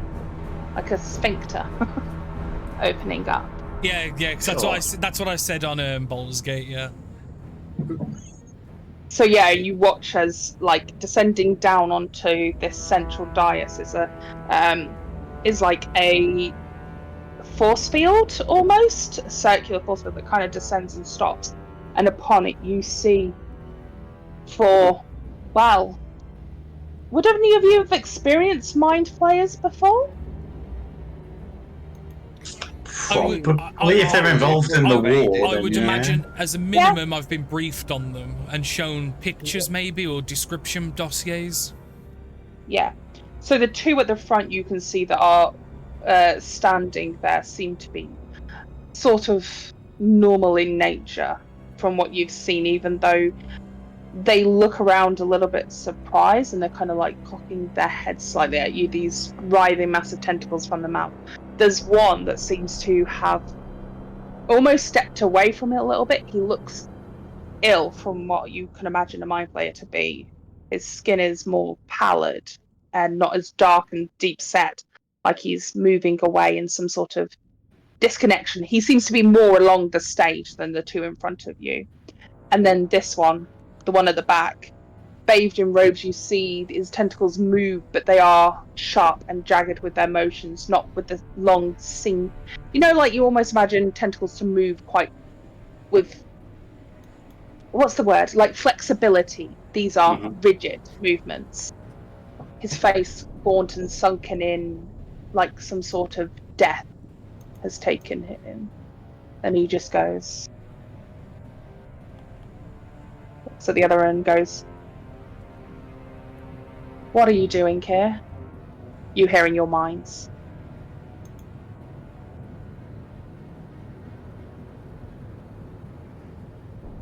Retribution. For what? The people of this country call this place home. I'm sorry,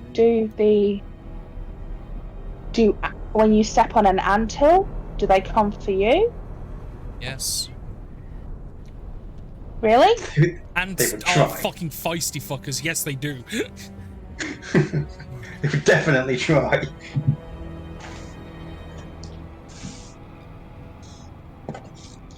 Which one of you is the smartest here? I have a 13. I think I'm joint top with Ben. No. Yeah, I'm 13. I know someone I'm else 11. had yeah, so I knew someone else had a 13, so I knew I was joint top with somebody. It's me and Matt. You can feel something moving around, and he goes, "I guess I could do with a snack before dinner." And he starts like slowly moving forward. One to fireball. I've got my attack if he gets in my reach, my reaction. What was Leah going to do? Because I saw a big fucking. I saw the radius coming, yeah. I'm waiting.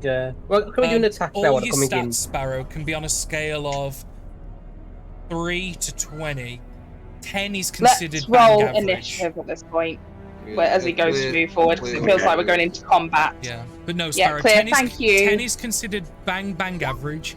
20 is the limit that a mortal can be, and 3 is the worst. Obviously, if you've got like a 3 intelligence, you're completely illiterate. You can't speak, you can't read, you can't write, like that type of.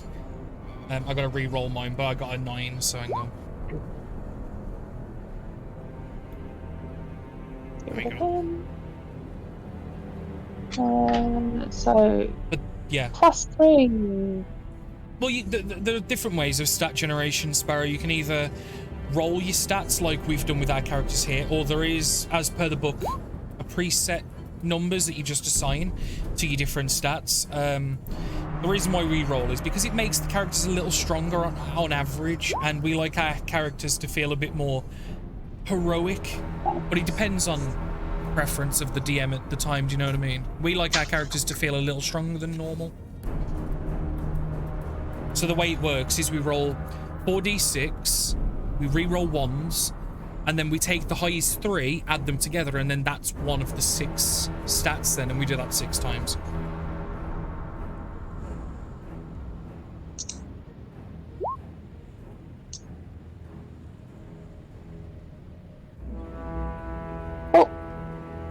Everybody in? Yeah, buddy.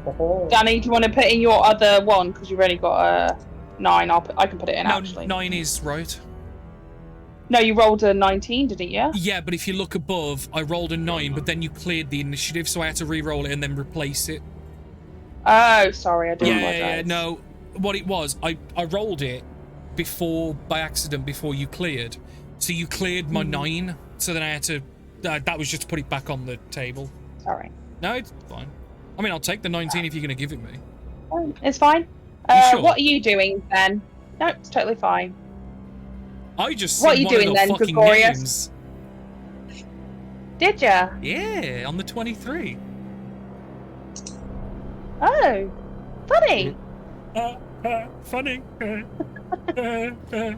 You gave me this idea, Danny. No, You I know, once I said know. he could have become something different than an elder brain, and I went, oh yeah, he was a wizard.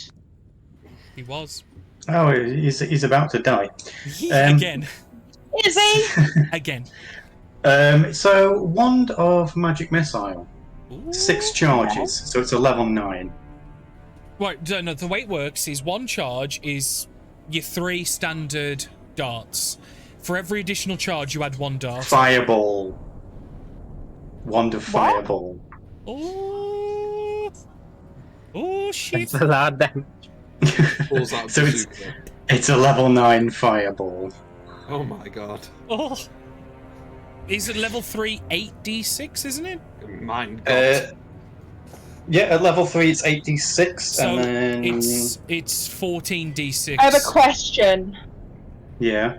This is using a fireball spell, correct? It's the wand, so it's... Yeah, it gives me the Fireball spell. Yeah. Go on. I'm trying to figure out, is this counterspellable? Oh.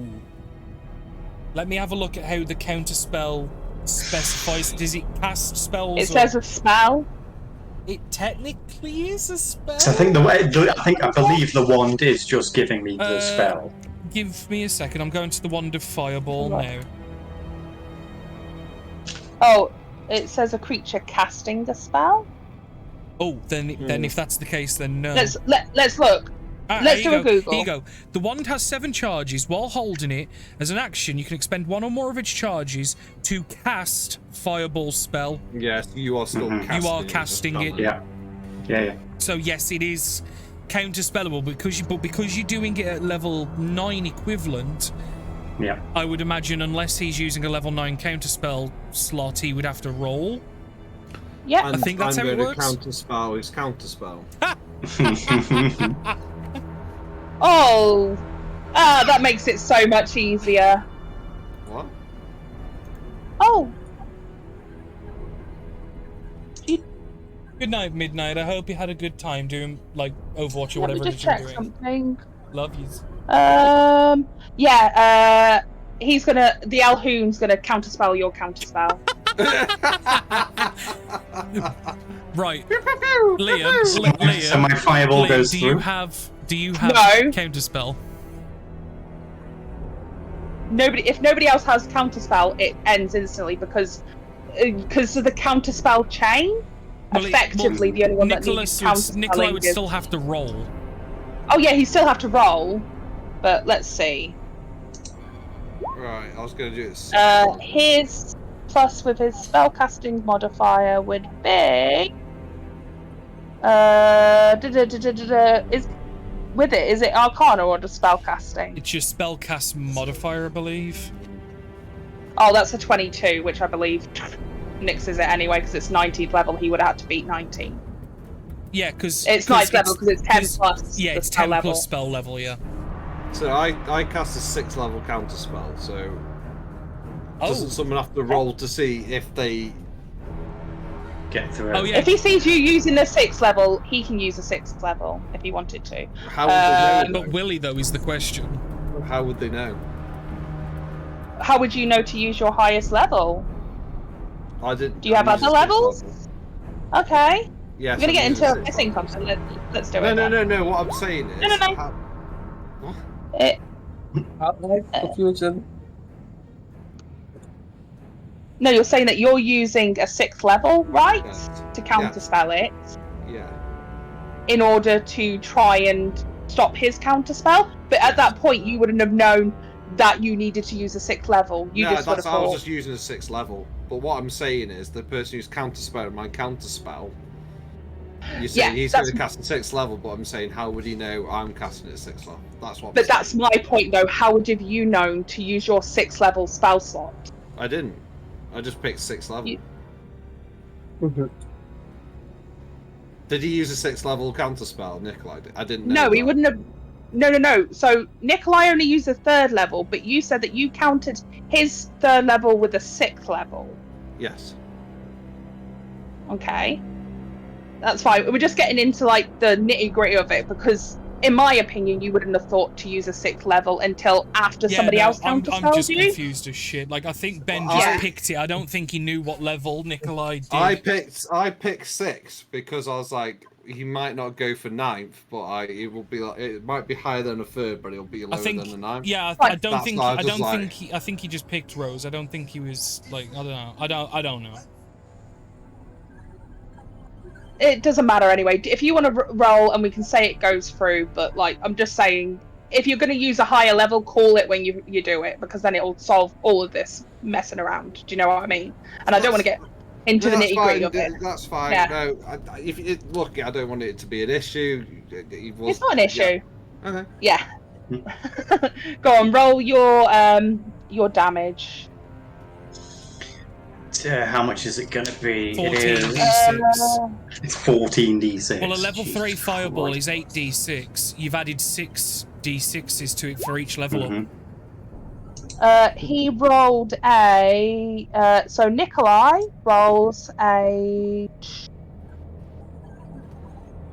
What was that? That's.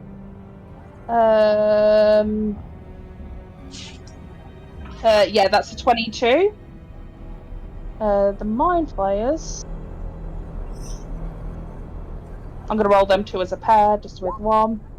Oh, that's yeah, fail, I assume. And the Alhoon is.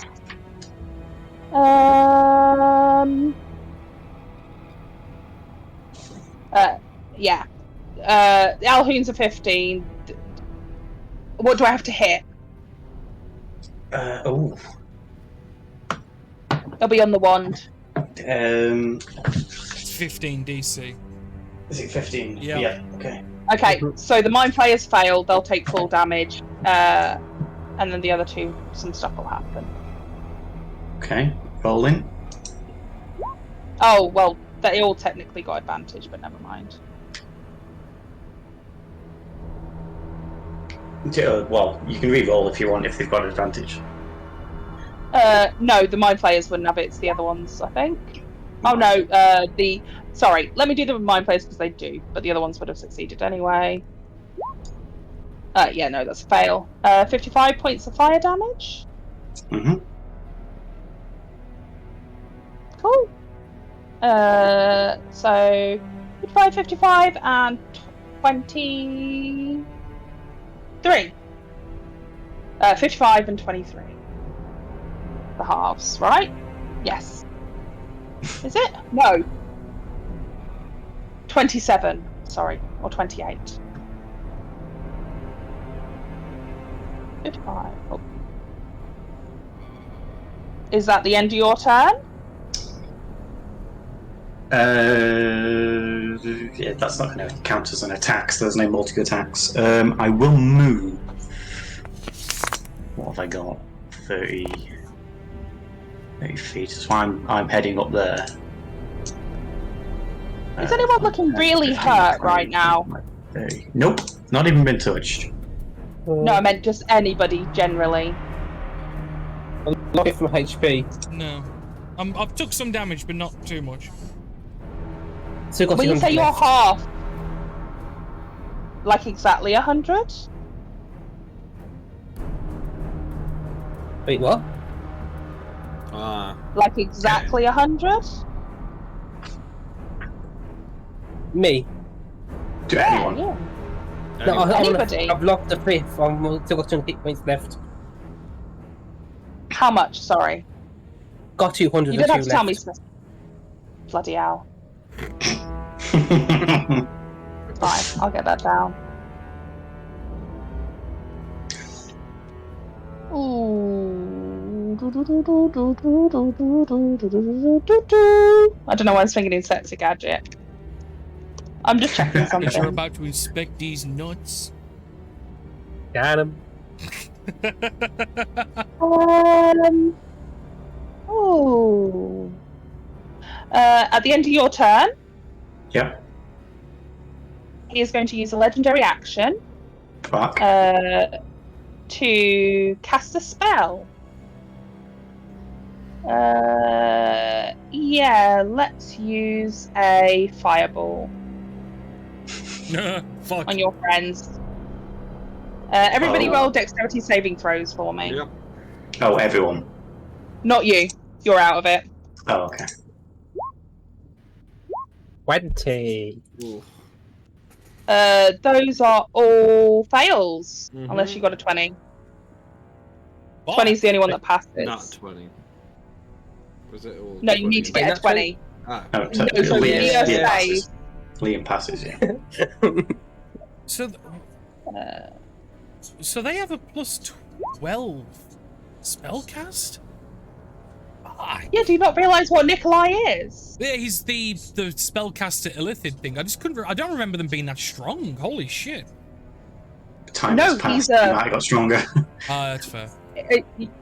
No, he's not the spell. He's not an Alhoon. He's an Illithich. Isn't that what it's called? No, Alhoon's No. the magic lithids. Oh. This is a Mind Flayer Lich. Oh. Ooh. Okay. So Okay. you take half, Leah. So you take 14 plus 22 equals 36. So you're going to take 18. 18. Everyone else takes 36. So Dukebox, you take 36, and so do you as well, Yeah. Peter. Peter. How's everyone feeling? I've lost 20% of my health so far. Okay, cool. Yeah, I just want to know if you're looking real hurt, because that'll change what I do, No, basically. I've only lost No. about a fifth. Yeah. So that was him using a legendary action. It's Dukebox's turn. Just see if anybody else has legendary actions. He's going to cast Firestorm using his harp. Okay. Oh, let me pull that So this is Nikolai. That is a 16. What have I got to be? Let's just do that. up. Hang on, I've got to range squares. Hang on. It's only a blast. It doesn't stay around. Firestorm doesn't, does it? No, but it's basically you go from square to square to square, I think. Up to 10 feet cubes. Up to 10 10-foot cubes. But I could basically get them all, couldn't I? 10. 30, yeah, I can get all them. All Okay. cube to cube to cube. So yeah. So 19. So that Nikolai saves. Mhm. Save. Mhm. But I think the Mind Flayers fail. And take 50. So is that right? Let's have a look.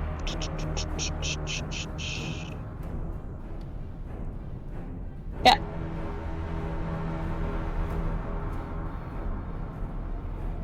Gone. I'm gone.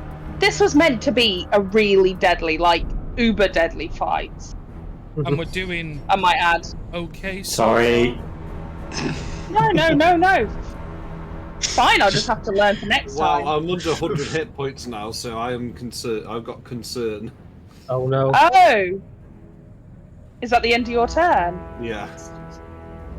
It's his turn. You're really hurt. Let me just check how something works. It's like finger of death or something similar. Well, actually, no one can fucking bring me back because you're all fighters, aren't you? I haven't got the same. Any I haven't mages? got... No, Sparrow. We're 1 bard and 3 fighters. And bards don't get revivify checked, so I couldn't do anything even if it was someone else. Let me just check the distance. Are you within 60 feet? Rachel. Yeah. Yeah. I can't have you staying around anymore. And he's going to power word kill. Yeah.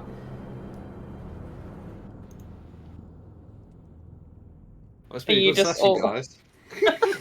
Is that's just a you dead now, isn't it? If he's under 100 HP, insta-death. Yeah. That's Gone. it.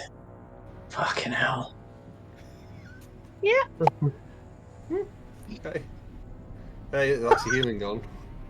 Ooh. Yeah. You were counterspelling and everything, and he did not like that. So he was like, cool. Just going to tick that one off the list. And then he is going to move around to here. Yeah, are we doing this round and then wrapping up?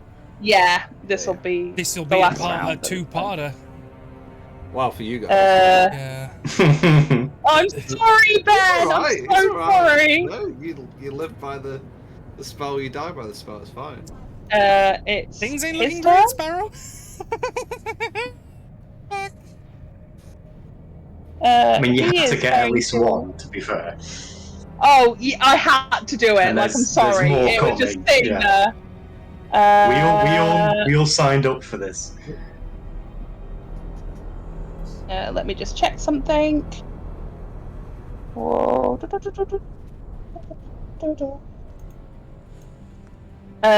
Alhoon is going to start casting a spell. Does anyone do anything? On. Okie dokie. I believe he's within 60 feet of you, Matt. Yeah. Yeah. He casts, and I believe he... make a dexterity saving throw for me, please. I wanna.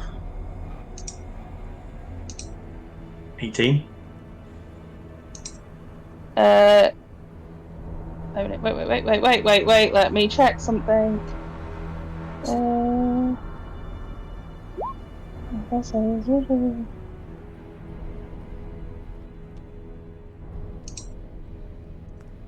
Wait, does that not work at all?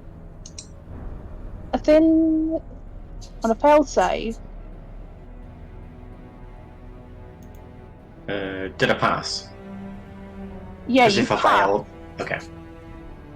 I'm just trying to check something. Oh, it doesn't even do half damage. That is utter bullshit. We can't leave the Sparrow. The problem is we can't leave.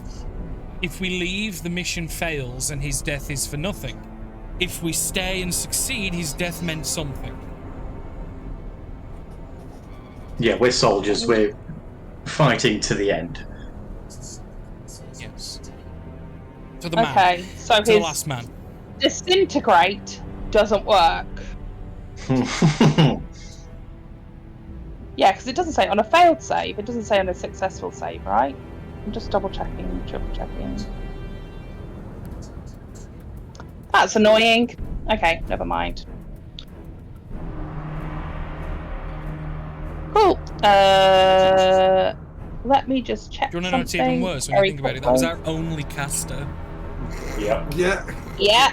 Oh yeah. Don't take a bard into a fighter's job. At the end of the Alcune's turn, Nikolai is going to cast another spell as a legendary action. That's 2 legendary actions. No, he's restarted it. His turn's been since. Oh, okay. Yeah. What is he gonna cast? The Bard's the one that died, Sparrow. The Bard is the one that died. The 3 fighters are left. Oh, do I do it? Do it.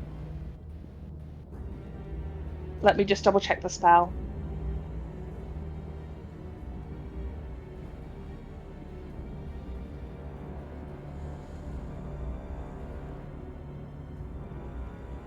Yeah, I think he's gonna have to. Yeah, Sparrow, I agree. He is going to cast Animate Dead on the corpse of Dukebox. Fucking hell. You're now a zombie. Okay. Have fun! You can play it. Basically, he gets on his turn, he'll tell you what to do, but you're a zombie under his control. But Figure I it don't out. get spells, do I just hit things? You basically just become a zombie. It's the Animate Dead spell. Okay. Zombie if you chose a corpse. It's up to you. If you want to decide to have spells, I'm happy for you to kill Well, your no, friends. I Get your can't Please no, revenge. please no. You come with my 9th level spells, like. Get your revenge. But that is it. Lear, it's your turn. Okay. How tall is the ceiling in here? Sparrow, Sorry. won't we? About 15 feet. 15. Well, no, it might be 10 because they've descended from the top floor. So this is like a gap floor. Yeah, about 10 feet, I'd say. It's the shortest area, but it's still pretty tall. 10 feet is bloody massive. Yeah. So. Oh, Okay, can you not get big? Oh. Not fully, no. Oh no! Really? I'll go with things I can do. Okay, So I'm cool. going to- Show me what you got. yeah, so I'm going to run to here, Yeah. and then I'm going to use my Hammer of Thunderbolt. Nice. And for my first attack, I'm going to throw it. Okay, go for it. So I need to make a range attack with disadvantage with it. Yeah. Why disadvantage? Because it's out of his range. I am going to use a lucky point on that. Yeah, Nice. buddy. Did everyone take lucky? Yeah. So I've got lucky as well. Well, considering I've got 5 feet, Matt, I was struggling for options towards the end. yeah. Done. So I just need to re-roll my. Where's my weapon gone? Come back, I need you. 18. 18. He is going to cast shield. Shit. Does your weapon come back? It doesn't say it does, no. So it's just over there now. Okay. Well, It's I look almost at- like you threw it and he shielded it off to the side and he's like... But he's not looking at you anyway, he's looking at your friend and you can hear the sound of like somebody else's voice in like a mockery of a zombie as this Kenku begins to stand up, and it's a little bit like, I imagine it's almost Halloween-esque with this because he can't actually use his own voice even as a Yeah. zombie. We'll be like, boo, got ya, haha. Boo, got ya, haha. Yeah, Squeaky like a from jukebox, the- like where the get record it? like rapping. Jukebox. He's just singing spooky, scary skeletons over and over again. Spooky, scary skeletons. It shivers down your spine. I mean, you can do that on each of your turns. You can go I for a spooky think zombie what it if you is, like. Sparrow, I think if we kill the person who's doing the animate dead, I do believe his corpse goes back to being a corpse. Drops. Yeah. I believe. I'm dead, dead. My little Yeah. birdie Well, cell is the part of the veil. It's not actually taking up I weapon, would isn't watch it? out about that because, yeah, there just certain things happen with a lich. Just saying. Phylactery. It's in the Why bonus do you think action I to said take a there weapon. might be a part 2 to this? Well, we've got to fight the devil dummy twins, haven't we? Oh, there might be a part 3 then. But what about this of the creature? Part 4. Jukebox comes back. Oh no, part 5. Yay! I mean, you could technically come back as Ben, an you know if undead. Jukebox You could comes be a back, is it, hallowed one. is it officially Return of the Mac? Return Return of the Mac. This will be, at the end of this round, we will stop, just saying. Yeah. Because otherwise you we're going to did go on say. and on and on. Is it a Sorry. bonus action to take another weapon? Sorry? Is it a bonus action to Free take another action. weapon? You get It's one a free for free. action. You get one. Oh. That's it. I'm getting out my crossbow then. Okay. Okay. He is out of your range Word. of crossbow. In at 20. 80 foot. Yeah. Oh, okay, cool. So then I can use 15.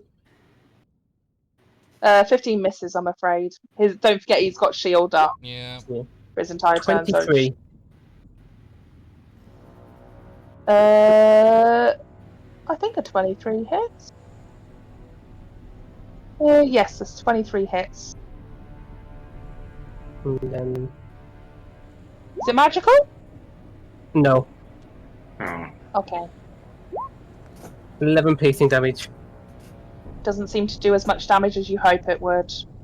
Yeah. And that's my turn done. Yeah, at this level, I don't expect you to be surprised that things have resistances and Yeah. immunity. Yeah. No, yeah. Like, I expect it from level 5 onwards. Like, so yeah, like, I would be shocked if things didn't have. Even the minions have bullshit.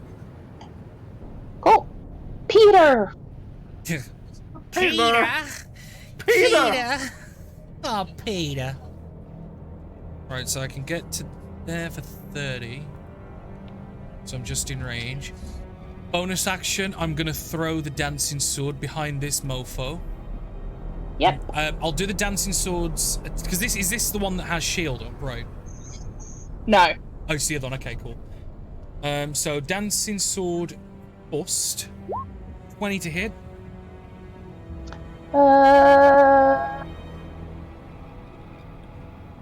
He is going to... Oh, yeah, no, it goes through. 12 slashing damage from that. Okay. Then we're going to glaive. I'm going to try my hand at Great Weapon Master for the first attack.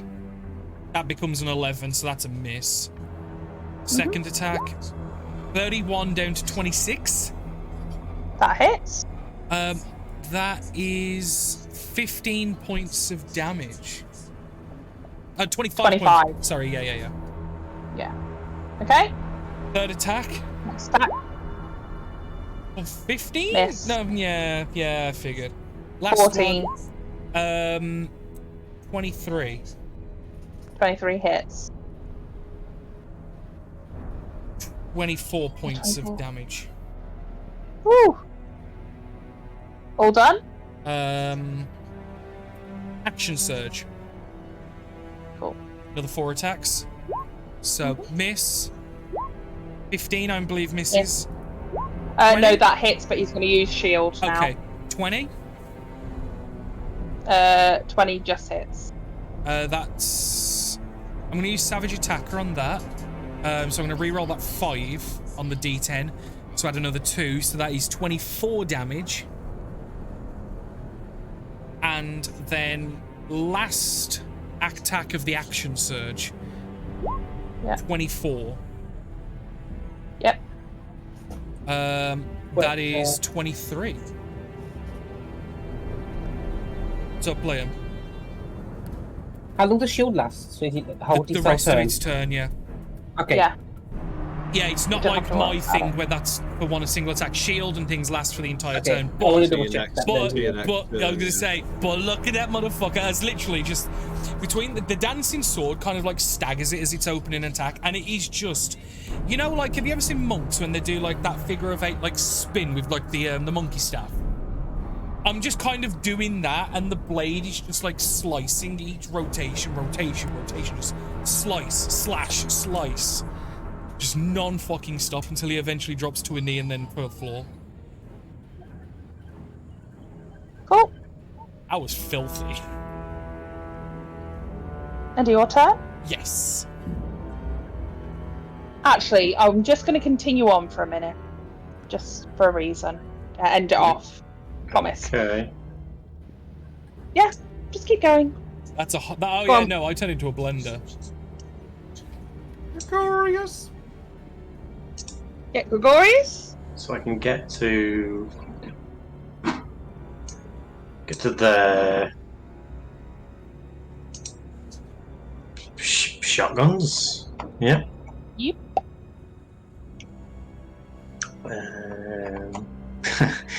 Okay. There's only one left, right? Yeah. It's Nikolai, Yeah, though. It's the Nikolai. big boy. It's the big boy. Pew. Miss. It's +3.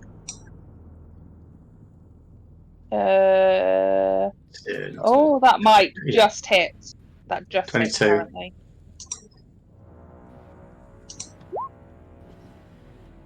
T- 20 damage. Mm-hmm. Pew number 2. I'll hit. Mhm. 11. Yeah. Pew. Oh, that'll fucking hit.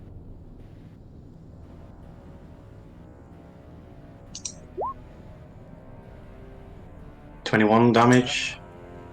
Yeah. Pew. 20. Miss. Okay. Action surge. Cool. 23 to hit. Yep. 19 damage. Yeah. 24 to hit. 22 damage. Yeah. I'll hit. 15 damage. And the last one. Is that the last one? What I think you might have done one too many there.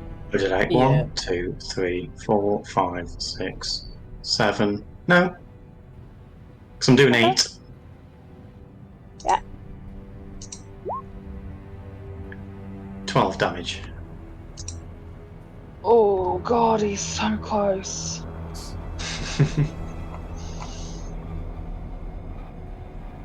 Yeah, let's finish this.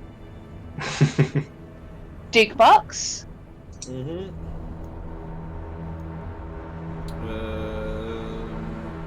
What's the closest? 10, 15. We'll finish this fight off, Okay. Right, and then okay. we'll go. Yeah.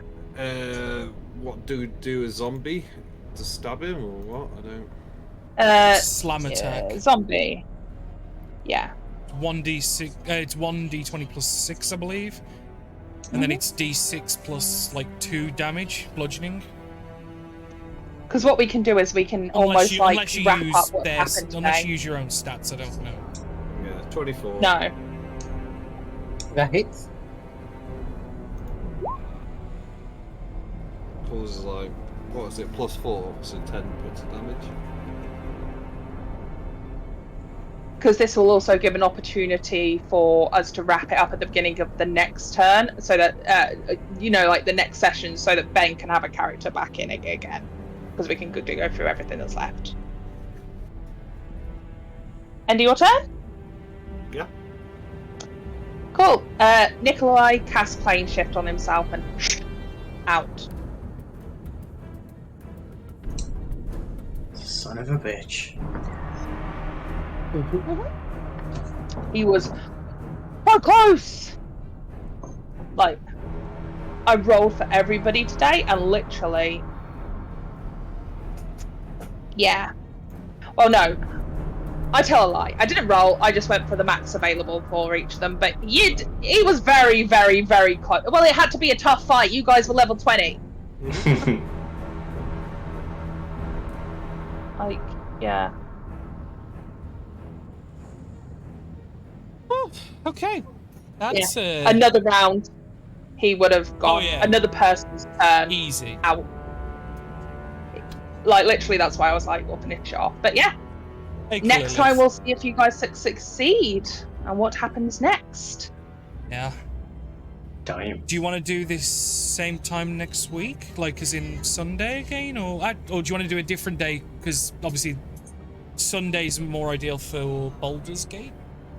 I might need a little bit of time, That's because don't fine forget then. I've prepped this one. I That's haven't fine prepped then. for the next one. That's fine. Yeah. then. Just give me a bit more Fridays time. are the most ideal for Baldur's Gate. No, I hope you are doing good, Kalilith. Appreciate you dropping by. Yeah, we're definitely gonna need some ender pearls, maybe. But I'm gonna end the recording now. So if you're watching on YouTube, I appreciate you, and I'll see you in the next episode. If it's out by the time you're watching this, we'll see. Goodbye, guys. Bye.